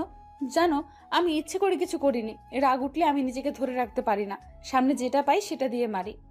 ভাগ্যিস আমাকে শুধু চর মারছো, অন্য কিছু দিয়ে মারলে তো এতক্ষণে উপরে চলে যেতাম। এসব বলবে না প্লিজ, তোমার মরণ হওয়ার আগে যেন আমার মরণ হয়। তাই আরো শক্ত করে জড়িয়ে ধরলাম। ও চুপচাপ আমার বুকের মধ্যে শুয়ে রইল। আর আমি ভাবছি আব্বুর কথা, তিনি কি সত্যি আমার ভালোবাসাটা বুঝবেন না? এই মেয়েটাকে যে আমি খুব ভালোবাসি, ওকে ছাড়া কিভাবে থাকবো আমি? একবার বিয়েটা হয়ে গেল, আর কিছুই করতে পারবে না। আমি তো তার একমাত্র ছেলে, কতদিনই বা রাগ করে থাকবে, তারপর সবকিছু ঠিক হয়ে যাবে। হঠাৎ মেয়েটার দিকে চোখ পড়লো, দেখলাম মেয়েটা ঘুমিয়ে পড়ছে। ওর ঘুমন্ত চেহারা দেখে আমার কেমন যেন একটা অনুভূতি জাগছে। পুরো ছোট বাচ্চাদের মতো আমাকে জড়িয়ে ধরে ঘুমিয়ে আছে। কত মায়াবী মেয়েটা, একে ছাড়া যে আমার একদিনও ভালো কাটে না এখন। আমি মেয়েটার কপালে একটা ছোট করে চুমু এঁকে দিলাম। তারপর আমি হারিয়ে গেলাম ঘুমের দেশে। সকালে খুব ভোরে মেয়েটির ডাকে আমার ঘুম ভেঙে গেল। এই ওঠো, আজান দিছে, যাও গিয়ে নামাজ পড়ে এসো। আচ্ছা যাচ্ছি। অতপর তাড়াতাড়ি উঠে ফ্রেশ হয়ে পাঞ্জাবি পরে নামাজ পড়তে চলে গেলাম। নামাজ পড়ে এসে দেখি মেয়েটা কিচেনে রান্না করছে। আমি ধীরে ধীরে কিচেনের সামনে গিয়ে দাঁড়ালাম। মাথায় আবার দুষ্টামি করার ভূত চাপলো। দেখলাম মেয়েটা চুপচাপ রান্না করছে, তাই আস্তে আস্তে করে তার সামনে গিয়ে পিছন থেকে জড়িয়ে ধরলাম। সাথে সাথে মেয়েটা ভয়ে চিৎকার করে উঠল। আরে চিৎকার করছো কেন? তুমি কখন আসলে? এই সবে মাত্র এলাম, এসেই তো তোমাকে। চুপ, লুচু কোথাকার, এসেই দুষ্টুমি শুরু করে দিছো। বারে, তুমি না কালকে রাতে বললে যা খুশি করতে পারি, তুমি কিছুই বলবে না? আচ্ছা হয়েছে, এখন যাও গিয়ে টেবিলে বসো, আমি ব্রেকফাস্ট রেডি করে আনছি। না, আমি এখানেই থাকবো, আর এভাবে জড়িয়ে ধরে থাকবো। তুমি রান্না করো, আমি দেখছি। উফ, তোমাকে নিয়ে আর পারা যায় না। আচ্ছা থাকো, কিন্তু দুষ্টুমি করবে না। আমি তো দুষ্টুমি করবোই, তার জন্যই তো ধরেছি। বলে আমার হাত ওর কোমর স্পর্শ করলো। সাথে সাথে ও কিছুটা শিউরে উঠে চোখ বন্ধ করে ফেলে। দেখো, খুব খারাপ হচ্ছে কিন্তু। হোক, তাতে কার কি? আমি আমার বউকে ধরেছি, তাতে তোমার কি? মেয়েটা আর কিছু না বলে এক ঝটকে নিজেকে ছাড়িয়ে নিল। হয়েছে, এত বউ বউ করতে হবে না, বিয়েটা হোক আগে, তারপর বউ বউ করো। এখন যাও গিয়ে টেবিলে বসো বলছি। দূর, তুমি খালি আমাকে বকা দাও। যাও, আমি আর তোমার কাছে আসবো না। বলেই হনহন করে হেঁটে চলে আসলাম। এসে টেবিলে বসে রইলাম। এর মধ্যে বন্ধুর ফোন। রাকিব কল দিছে। রাকিব আমার বেস্ট ফ্রেন্ড। কলটা রিসিভ করলাম। কিরে, সবকিছু রেডি তো? দোস্ত, সবকিছু রেডি, তুই খালি বল কয়টা বাজে যেতে হবে। 10টা বাজে। সবাই জায়গা মতো এসে পড়িস, আর বাকিদেরও সাথে করে নিয়ে আসিস, কেমন? আচ্ছা, তুই চিন্তা করিস না, আমরা সবাই ঠিক সময় চলে আসব। আর শোন, লামিয়া আর বৃষ্টিকে আমার বাড়িতে পাঠিয়ে দিস ওকে রেডি করানোর জন্য। লামিয়া আর বৃষ্টি ওরাও আমার বেস্ট ফ্রেন্ড। আচ্ছা, কিন্তু দোস্ত, ভাবি দেখতে কেমন? গেলেই দেখতে পাবি। এখন রাখ, ঠিক সময় মতো চলে আসিস। আচ্ছা। ফোন কেটে দিলাম। কিছুক্ষণ পর মেয়েটা এলো। আমি ভাবলাম সবকিছু শুনে ফেললো নাকি। না, তা কিভাবে হবে? ও তো কিচেনে ছিল, ও কিভাবে শুনবে? ম্যাডামের ব্রেকফাস্ট এতক্ষণে রেডি হয়েছে তাহলে? নাও খাওয়া শুরু করো। তনয় কোথায়? ও খাবে না? ও এখনো ঘুমাচ্ছে, তুমি খেয়ে নাও। ও উঠলে আমি ওকে খাইয়ে দেবনি। তুমি খাবে না? আমি পরে খাবো, তুমি আগে খেয়ে নাও। না, তুমি এখন খাবে আর আমাকে নিজের হাতে খাইয়ে দিবে, না হলে আমিও খাবো না। সব সময় তো জেদ করো কেন তুমি? নিচে তুলে খেতে পারো না? না, খেতে পারি না। হইছে, যাও, খাবো না, তুমি একাই খাও। বলেই উঠে পড়লাম টেবিল থেকে। আরে আরে কই যাও, বসো বলছি। না। আচ্ছা বসো, খাইয়ে দিচ্ছি, আর ঢং দেখাতে হবে না। খুশি মনে বসে পড়লাম আর ও আমাকে তুলে খাইয়ে দিতে লাগলো। আমিও তাকে নিজের হাতে তুলে খাইয়ে দিলাম। খাওয়া দাওয়া শেষ হতেই তনয়ের গলার আওয়াজ শুনতে পেলাম পাশের রুম থেকে, কারণ আমার রুমটা নিচে। তনয় আপু আপু করে ডাকছে। মেয়েটা টেবিল থেকে উঠে তাড়াতাড়ি দৌড়ে গিয়ে ওর ভাইকে কোলে নিয়ে রুমের বাইরে আনলো। উঠে গেছে শালা বাবু, হা হা হা। এই চুপ, কি বলছো? হ্যাঁ, ও কিন্তু তোমাকে পিটাবে, তাই না তনয়? তনয় চোখ কষলিয়ে বলল, হুম। এখনো ঠিকঠাক ঘুম হয় নাই, কারণ এখনো বারবার হাই তুলছে। তাই নাকি? আচ্ছা আমি ওকে রেডি করিয়ে আনছি। ওকে। তারপর মেয়েটি ওর ভাইকে নিয়ে ওয়াশরুমে চলে গেল ওকে রেডি করানোর জন্য। আমি টেবিলে বসে গেম খেলছিলাম। কিছুক্ষণ পর মেয়েটা ওর ভাইকে রেডি করে আনলো। তারপর টেবিলে বসে তনয়কে নিজের হাতে তুলে খাইয়ে দিল। সবার খাওয়া দাওয়া শেষ, প্রায় 9টা বেজে গেছে আর এখনো মেয়ে দুইটা এলো না। কি করছে কে জানে। হঠাৎ করে কলিং বেল বাজতে শুরু করলো। বুঝতে পারলাম লামিয়া আর বৃষ্টি এসেছে, তাই তাড়াতাড়ি করে দরজার সামনে গেলাম। আর তনয় এবং মেয়েটা বসে বসে গল্প করছে। আমি দরজা খুলে দিলাম, দুজনেই চলে আসছে। এর মধ্যেই লামিয়া বলে, কি রে, তুই দরজা খুললি কেন? ভাবি কই? ভিতরে আছে, আয়। তাহলে তুই সামনে দাঁড়িয়ে আছিস কেন? সর সামনে থেকে। ওকে সরলাম, আয়। আর কিছু বললাম না, দুজনে ভেতরে ঢুকে পড়লো। তাদের পিছনে পিছনে আমিও ভিতরে গেলাম। মেয়েটা লামিয়া আর বৃষ্টিকে দেখেই সাথে সাথে দাঁড়িয়ে গেল। এরা কারা? এরা হচ্ছে আমার বেস্ট ফ্রেন্ড, ও লামিয়া আর ও বৃষ্টি। ও তাই? আর মাঝখান থেকে বৃষ্টি বলে, দোস্ত, ভাবি কিন্তু খুব সুন্দর। আর লামিয়াও একই কথা বলল। দেখতে হবে তো চয়েসটা কার। এসব কথা শুনে মেয়েটা মুচকি মুচকি হাসছে। দোস্ত যা, তোরা ওকে রেডি করে নিয়ে আয়। রেডি করাবে মানে? কোথায় নিয়ে যাবে আমাকে? গেলেই বুঝতে পারবে। এখন যাও, তৈরি হয়ে নাও। দোস্ত যা, তোরা ওকে রেডি করে আন। অতপর মেয়েটি আর কোনো আপত্তি না করে লামিয়া আর বৃষ্টির সাথে চলে গেল পাশের রুমে। আমি তনয়কে কোলে করে নিয়ে পায়ে চারি করছি। ভাইয়া, আমরা কি আজকেও বাইরে যাব? যাবো তো, তোমার আপু রেডি হয়ে আসুক তারপর। কি মজা, কি মজা! আজকেও চকলেট খাবো। খাবে তো। আমার মনের মাঝে কেমন একটা ফিলিংস কাজ করছে। একটু ভয় হচ্ছে আব্বুর জন্য, কারণ ওনার বারণ করা সত্ত্বেও আমি এই বিয়েটা করছি। না জানি কি দুর্ঘটনা ঘটে। আব্বু এমনিতেই প্রেশারের রোগী, যদি একটা অঘটন ঘটে তাহলে নিজেকে কোনোদিনও ক্ষমা করতে পারবো না। কিছুক্ষণ পর মেয়েটা আর বন্ধুগুলো বেরিয়ে এলো। মেয়েটাকে দেখে আমার চোখ কপালে উঠে যাওয়ার মতো অবস্থা। আমার কেনা সেই নীল শাড়িটা ওকে পরানো হয়েছে, এত সুন্দর লাগছে যে বলার মতো ভাষা খুঁজে পাচ্ছি না। পুরো নীল পরীদের মতো দেখতে। আপনারা কেউ আবার নজর দিয়েন না, ওইটা বুকিং হয়ে গেছে। কি রে, ওইভাবে হা করে তাকিয়ে কি দেখছিস? বল, কেমন সাজাইলাম ভাবিকে? বলার মতো ভাষা খুঁজে পাচ্ছি না যে কি বলতাম। থাক, তোর কিছু বলতে হবে না। পরে বউকে পেয়ে আবার আমাদের ভুলে যাস না যেন। কি যে বলিস না তোরা। হয়েছে, আর ঢং দেখাতে হবে না। যা তুই রেডি হয়ে আয়। আর তোর কোলে এই বাচ্চাটাকে? ও ওর ভাই। ও আচ্ছা, তাই বল। আমি ভাবলাম অন্য কিছু। কি? কিছু না, যা রেডি হয়ে আয়। তারপর আমি তনয়কে ওর বোনের কোলে দিয়ে চলে গেলাম রেডি হতে। খুব বেশি দেরি না করে তাড়াতাড়ি রেডি হয়ে আসলাম। সেই পাঞ্জাবিটাই পরি যেটা গতকাল শপিং মল থেকে কিনে আনছিলাম। তারপর রেডি হয়ে বেরিয়ে আসলাম। মেয়েটা আমার দিকে তাকিয়ে আছে। দোস্ত, তোকে খুব সুন্দর লাগছে রে। ওই স্যার, পাম দিতে হবে না। লামিয়া তো ঠিকই বলেছে, তোকে খুবই সুন্দর লাগছে। ওকে, থ্যাংক ইউ। আমি মেয়েটার দিকে একবার তাকাইলাম, দেখলাম মিটি মিটি হাসতেছিল। তাই আর কিছু না বলে বেরিয়ে পড়লাম। গন্তব্য কাজী অফিস, যা শুধু আমি আর আমার বন্ধুরা জানে। মেয়েটা এখনও জানে না। ওকে এখনও বলিনি যে আজকে ওকে বিয়ে করব। সবাই গাড়িতে চড়ে বসলাম। কিছুক্ষণ পর কাজী অফিসে চলে আসলাম। মেয়েটা গাড়ি থেকে নেমে অবাক হয়ে আমার দিকে তাকিয়ে রইল কিছুক্ষণ। এখানে কেন আনলে? এখানে লোকে কেন আসে? মেয়েটি চুপ হয়ে গেল। বুঝতে পারলাম ওর খুব ভয় হচ্ছে। কেন তা আমি জানি না, কিন্তু ওর চোখ মুখে একটা ভয়ের ছাপ দেখতে পেরেছিলাম। কি হলো, চুপ করে আছো যে? না মানে কি বলবো বুঝতে পারছি না, তুমি আমাকে আগে বলনি কেন? আগে বললে তুমি কোনোদিনও রাজি হতে না, আমি জানি, তাই বন্ধুদের বলে সব ব্যবস্থা করে রাখছি। মেয়েটি আর কোনো কথা বলল না। তারপর চলে গেলাম ভিতরে। সবাই ভিতরে গিয়ে দেখলাম বন্ধুরা সব হাজির। মাঝখান থেকে রাকিব বলে, দোস্ত, ভাবি দেখতে কিন্তু সেই। হারামি, নজর দিবি না, তোর ভাবি লাগে। হুম। তারপর সবাইকে সাক্ষী রেখে কাজী সাহেব আমাদের বিয়ে করিয়ে দিলেন। সবাই অভিনন্দন জানিয়ে বিদায় নিল। পরে আমি আর মেয়েটা গাড়িতে গিয়ে বসলাম। পুচকুটা ওর আপুর কোলে বসে আছে। মেয়েটার মুখের দিকে তাকিয়ে বুঝতে পারলাম ওর মধ্যে এখনও ভয় কাজ করছে। তাই আমি ওর হাতটি ধরে বললাম, ভয় পেও না, আমি আছি তো তোমার পাশে। সব সময় সব পরিস্থিতিতে তোমার পাশে থাকবো, কথা দিলাম। মেয়েটা আমার কথা শুনে কিছুটা স্বস্তির নিঃশ্বাস ফেলে। তারপর আপন মনে গাড়ি চালাতে লাগলাম, গন্তব্য বাড়িতে যাওয়া। কিন্তু কে জানতো বাড়িতে আমার জন্য আরেকটা সারপ্রাইজ অপেক্ষা করছে। চলুন জানা যাক কি সেটা। আপন মনে গাড়ি চালাচ্ছি, দুজনেই চুপচাপ। আমি এই ভেবে খুশি যে মেয়েটাকে সারা জীবনের জন্য আপন করে পেলাম। কিন্তু মেয়েটাকে তেমন একটা খুশি দেখছি না, কারণ ও এইভাবে আমাকে বিয়ে করতে চায়নি। ও চেয়েছিল আমার আব্বুর অনুমতিতে আমাদের বিয়েটা হোক। কিন্তু মেয়েটা তো জানে না আব্বু এই বিয়েটা মেনে নিবে না, তাই তাড়াহুড়ো করে বিয়েটা করতে হলো। মেয়েটার এভাবে চুপচাপ থাকা আমার একটু ভালো লাগছে না।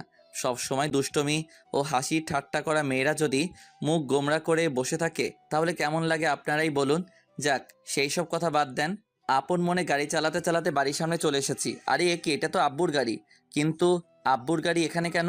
আব্বুর তো এখন বিদেশে থাকার কথা। তাহলে গাড়িটা এখানে কি করে এলো? তার মানে কি আব্বু? না, আর কিছুই ভাবতে পারছি না, সব কেমন গুলিয়ে যাচ্ছে। এখন আমারও ভয় হচ্ছে। গেটের সামনে গাড়ি থামালাম। গাড়ির হর্ন শুনে দারোয়ান কাকা গেট খুলে দিল। ভেতরে গাড়ি দাঁড় করিয়ে গাড়ি থেকে নেমে দারোয়ান কাকাকে জিজ্ঞেস করলাম, কাকা, কে এসেছে বাড়িতে? বড় সাহেব এসেছেন? আচ্ছা ঠিক আছে। দারোয়ান কাকা আবার গেটের সামনে চলে গেলেন। আব্বুর কথা শুনে আমার মাথায় আকাশ ভেঙে পড়ল। পায়ের তলা থেকে মাটি সরে গেল মনে হয়।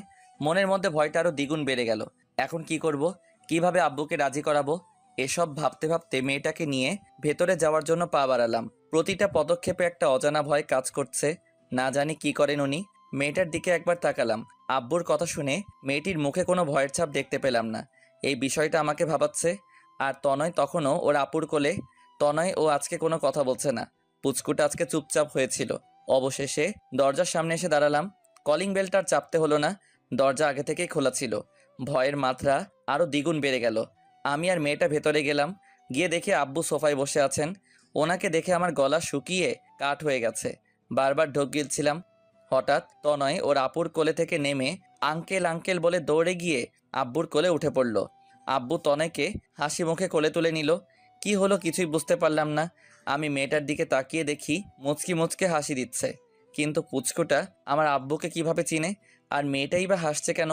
কিছু তো একটা রহস্য আছে, কিন্তু কি সেটা জানতে হবে। ভাবনায় পড়ে গেলাম। তনয়ের গলার আওয়াজ শুনে ভাবনার জগৎ থেকে ফিরে এলাম। আঙ্কেল আঙ্কেল, আপনি এতদিন কোথায় ছিলেন? তোমার জন্য চকলেট আনতে গেছিলাম, এই নাও তোমার চকলেট। আব্বু পুচকুটার হাতে চকলেট ধরিয়ে দিল। আর পুচকুটা তো মহা আনন্দে চকলেট খেতে শুরু করলো। আব্বু তাকে সোফায় বসিয়ে দিল। তারপর আব্বু আমার সামনে আসলেন। রাগী লুক নিয়ে তাকিয়ে আছেন আমার দিকে। আমি ভয়ে মাথা নিচু করে ফেললাম। কিন্তু আব্বু তনয়কে কিভাবে চিনে তা এখন আমার অজানা রয়ে গেল।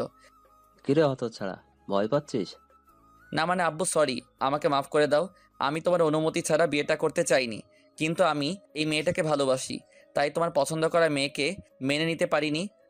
আরে হতচ্ছাড়া, ওইটা তো এমনি বলেছিলাম। আর এই বিয়েটা তোর না, আমার ইচ্ছেতে হয়েছে। আব্বুর কথা শুনে আমার মনের মধ্যে থাকা প্রশ্নের পাহাড়টা আরও বেড়ে গেল। আমি আব্বুর দিকে অবাক দৃষ্টিতে তাকিয়ে বললাম, মানে কি বলছো তুমি? তোমার ইচ্ছাতে হয়েছে মানে? মানে হচ্ছে, এই সেই মেয়ে যাকে আমি তোর জন্য পছন্দ করেছিলাম, আর ওকে বলেছিলাম তোকে ওর ভালোবাসার ফাঁদে ফেলতে, তারপর বিয়ে করতে। আমি বললে তো আর বিয়ে করতি না, তাই আমি প্ল্যান করে তোদের দুজনে বিয়ে দিয়ে দিলাম। আব্বুর কথাটা শুনে আমার কী রকম রিয়্যাক্ট করা উচিত তা আমার জানা নেই। আমি মেয়েটির দিকে একবার তাকিয়ে দেখি ও মিটিমিটি হাসছে। আব্বু কি বলছো কিছুই বুঝতে পারছি না, একটু বুঝিয়ে বলবে? এরপর আব্বু যা বলল তা শুনে আমার পুরো পৃথিবীটা ওলটপালট হয়ে গেল। বুঝলি না তো? আচ্ছা শোন তাহলে। তোর মনে আছে আজ থেকে 6 মাস আগে আমি ব্যবসার কাজে কুমিল্লায় গিয়েছিলাম? সেদিন আমার জীবনে সব থেকে খারাপ দিন ছিল। সেদিন প্রায় দুপুর 2টা বাজে গাড়ি চালাচ্ছিলাম। হঠাৎ আমার মাথাটা কেমন ঘুরতে শুরু করলো।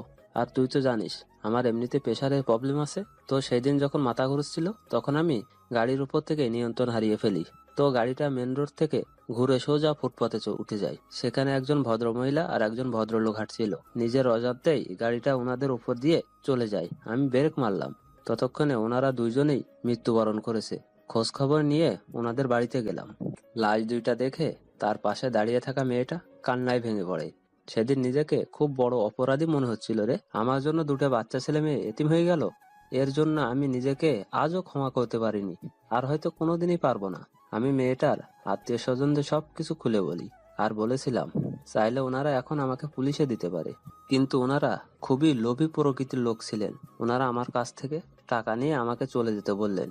তখন আমার কোনো উপায় ছিল না ওনাদের কথা শোনা ছাড়া। তাই বাধ্য হয়ে ওনারা যা চেয়েছেন তাই করেছি। যাওয়ার আগে ওনাদের একবার বলেছিলাম ছেলে মেয়েদের আমি আমার সাথে করে নিয়ে যাই, ওনাদের সব ভরণ পোষণের দায়িত্ব আমি নেব। কিন্তু ওনারা সাফ মানা করে দিয়েছেন। তাই আর কিছু না বলে সেখান থেকে চলে গেলাম অফিসে। ঠিক তার কিছুদিন পর আমি কুমিল্লার একটা বাজারে গিয়েছিলাম একটু বাজার করতে। গিয়ে আমার সাথে দেখা হয় মেয়েটার। আমি তার কাছে সেদিন জিজ্ঞেস করেছিলাম সে কেমন আছে, কিভাবে আছে, তার আত্মীয় স্বজনরা তাকে ঠিক মতো খেয়াল রাখে তো। পরে মেয়েটা আমাকে সবকিছু খুলে বলে। তার কথা শুনে আমার চোখের পানি ধরে রাখতে পারিনি। নিজেকে নিজের কাছে ছোট মনে হয়েছিল। আজ আমার জন্য 2টা বাচ্চা ছেলে মেয়ের জীবন এইভাবে ধ্বংস হয়ে যাবে তা আমি কোনোদিনই মেনে নিতে পারবো না। তাই আমি তাকে বলেছিলাম আমার সাথে আসতে, কিন্তু সে তার আত্মীয় স্বজনদের ভয়ে কিছু করতে রাজি হচ্ছিল না। পরে আমি তাকে বলেছিলাম আমি তোমাকে প্রাপ্য মর্যাদা দিয়ে আমার বাড়িতে নিয়ে যাব, সাথে তোমার ভাইকেও। মেয়েটা কিছুতেই রাজি হচ্ছিল না। পরে তাকে অনেক বুঝিয়ে সুঝিয়ে একদিন রাতের অন্ধকারে মেয়েটাকে বাড়ি থেকে বের করে নিয়ে আসি ঢাকায়। সেদিন মেয়েটাকে কথা দিয়েছিলাম আজ থেকে তার ভাই এবং তার সবকিছুর দায়িত্ব আমার, আর সেদিনই তার সাথে তোর বিয়ে ঠিক করি। কিন্তু তুই যে বখাটে ছিলি, আমি বললেই তো কিছুতেই বিয়ে করতে রাজি হতিস না। তাই আমি মেয়েটিকে বলি তোকে তার প্রেমের ফাঁদে ফেলতে। আর মেয়েটাও তোকে প্রথম দেখেই লাইক করেছিল। তাই সেদিন রাতে ওকে তোর কাছে আমি পাঠিয়েছিলাম, কারণ আমি জানি তুই সেদিন রাতে গাড়ি নিয়ে যেতে ভুলে গেছিস। আর তুই কোন রাস্তা দিয়ে আসবি তা আমার ভালো করে জানা আছে। আর হ্যাঁ, ওর ভাই সত্যি অসুস্থ ছিল। পরে আমি তাকে আমাদের ফ্যামিলি ডাক্তারের ক্লিনিকে ভর্তি করি। আর তোর ডাক্তার আঙ্কেলও সবকিছু জানতো আগে থেকেই। এখন বুঝলি তোর ইচ্ছাই না, তুই আমার ইচ্ছায় বিয়ে করেছিস। আমি থ মেরে দাঁড়িয়ে রইলাম। কি বলবো বুঝতে পারছিলাম না। মেয়েটির দিকে তাকিয়ে দেখি মেয়েটা কাঁদছে। আব্বু, তোমরা সবাই মিলে আমার সাথে এত বড় একটা গেম খেললে? খেললাম তো কি হয়েছে? তুই মেয়েটাকে ভালোবাসিস, আর এখন তো ও তোর বউ। ওর দিকে সবসময় খেয়াল রাখবি, ওর যাতে একটুও কষ্ট না হয়। আমার আর কিছু বলার নেই। তোর কিছু বলতে হবে না, যা বৌমাকে নিয়ে ভেতরে যা। আচ্ছা। এর মধ্যে মেয়েটা কাঁদতে কাঁদতে আব্বুকে জড়িয়ে ধরলো। আরে আরে, এ কি করছো? কাঁদছো কেন? কান্না থামাও। নতুন বউয়ের চোখে জল একদম মানায় না। মেয়েটি আরো জোরে জোরে কান্না করতে লাগলো। আব্বু তার চোখের পানি মুছে দিলেন আর বললেন, আর কোনোদিনও তোমাকে কাঁদতে হবে না। আমার জন্য তোমার জীবন থেকে অনেক কিছু হারিয়ে গেছে। পারলে আমাকে ক্ষমা করে দিও। এই কি করছেন আপনি? আমি তো আপনার কাছে আজীবন ঋণী হয়ে থাকবো, কারণ আমার মা বাবা বেঁচে থাকলেও হয়তো এতটা করতে পারতো না যতটা আপনি আমাদের 2 ভাই বোনের জন্য করেছেন। আজ হয়তো আমার মা বাবা আমাদের 2 ভাই বোনকে দেখে খুব খুশি যে আমরা একটা নতুন বাবা পেয়েছি, যিনি খুবই ভালো মানুষ আর মহান একজন ব্যক্তি। হয়েছে মা, থাক, আর বলতে হবে না। এখন বলো তো, এই পাজিটা কি তোমাকে কষ্ট দিচ্ছে? আমার দিকে ইশারা দিয়ে বললেন, আমিও আজকে খুব খুশি। কেন জানি না, মনের মধ্যে খুশির ঝড় বয়ে গেল। বাবা, আপনার ছেলে আমাকে অনেক জ্বালাইছে। কি সত্যি? আচ্ছা দাঁড়াও, এই হতচ্ছাড়া এদিকে আয়। আমার দিকে তাকিয়ে ডাক দিলেন। আমি সামনে গেলাম। মনের মধ্যে খুশিতে ডিস্কো ড্যান্স দিতেছি। জি আব্বু, বলো। এক্ষুনি বৌমার কাছে ক্ষমা চা বলছি। কি করলাম আবার? ক্ষমা চাইবো কেন? তুই বৌমাকে কষ্ট দিয়েছিস, তার জন্য ক্ষমা চা। অবশেষে বাধ্য হয়ে তার কাছে সরি বলতে হলো। দেখতে দেখতে রাত হয়ে গেল। আব্বু আমাদের দুজনের জন্য একটা রুম আলাদাভাবে সাজালো, আর তনয়কে নিয়ে উনি ওনার সাথে নিচের রুমে গেলেন। অবশেষে বাসর ঘরে ঢুকে পড়লাম। বাসর ঘরে ঢুকে আমার চোখ কপালে উঠে গেল। মেয়েটা এখন আবার কালো বোরকা পরিধান করে খাটের উপর বসে আছে। কি ব্যাপার, হঠাৎ বোরকা পড়লা যে? নামাজ পড়তে হবে তাই। যাও গিয়ে রেডি হয়ে আসো, দুজনে একসাথে নামাজ পড়বো। আমি আর কোনো আপত্তি না করে ওযু সেরে আসলাম। তারপর দুজনে নামাজ পড়লাম। নামাজ শেষে দুজনেই বিছানায় বসে আছি। কি হলো, কথা বলছো না কেন? কি আর বলবো, তোমার মতো একটা হ্যাবলা মার্কা ছেলেকে বিয়ে করে আমার কপাল পুড়লো। আমি তো অবাক। মানে কি? মানে তুমি আমাকে একটু ভালোবাসো না, আদরও করো না, তাই। ও তাই বুঝি। তা আমার বোরকাওয়ালিকে একটু দেখি, তারপর আদর করব। দেখে নাও। আমি আস্তে করে হাত বাড়িয়ে তার মুখের কাপড় তুলে দিলাম। মনে হলো স্বর্গের কোনো পরী আমার সামনে বসে আছে। নিজেকে সামলাতে পারছি না, ওর গালে হাত দিতেই বলে উঠল, এই কি করছো? একদম দুষ্টুমি করবে না। দুষ্টুমি না, একটু ভালোবাসবো। তারপর আমি ওর বুকের উপর শুয়ে পড়লাম। Light off. পরে তাদের ভিতরে যেটা হয়েছে সেইটা জানতে চাইলে বিয়া কইরা ফালান।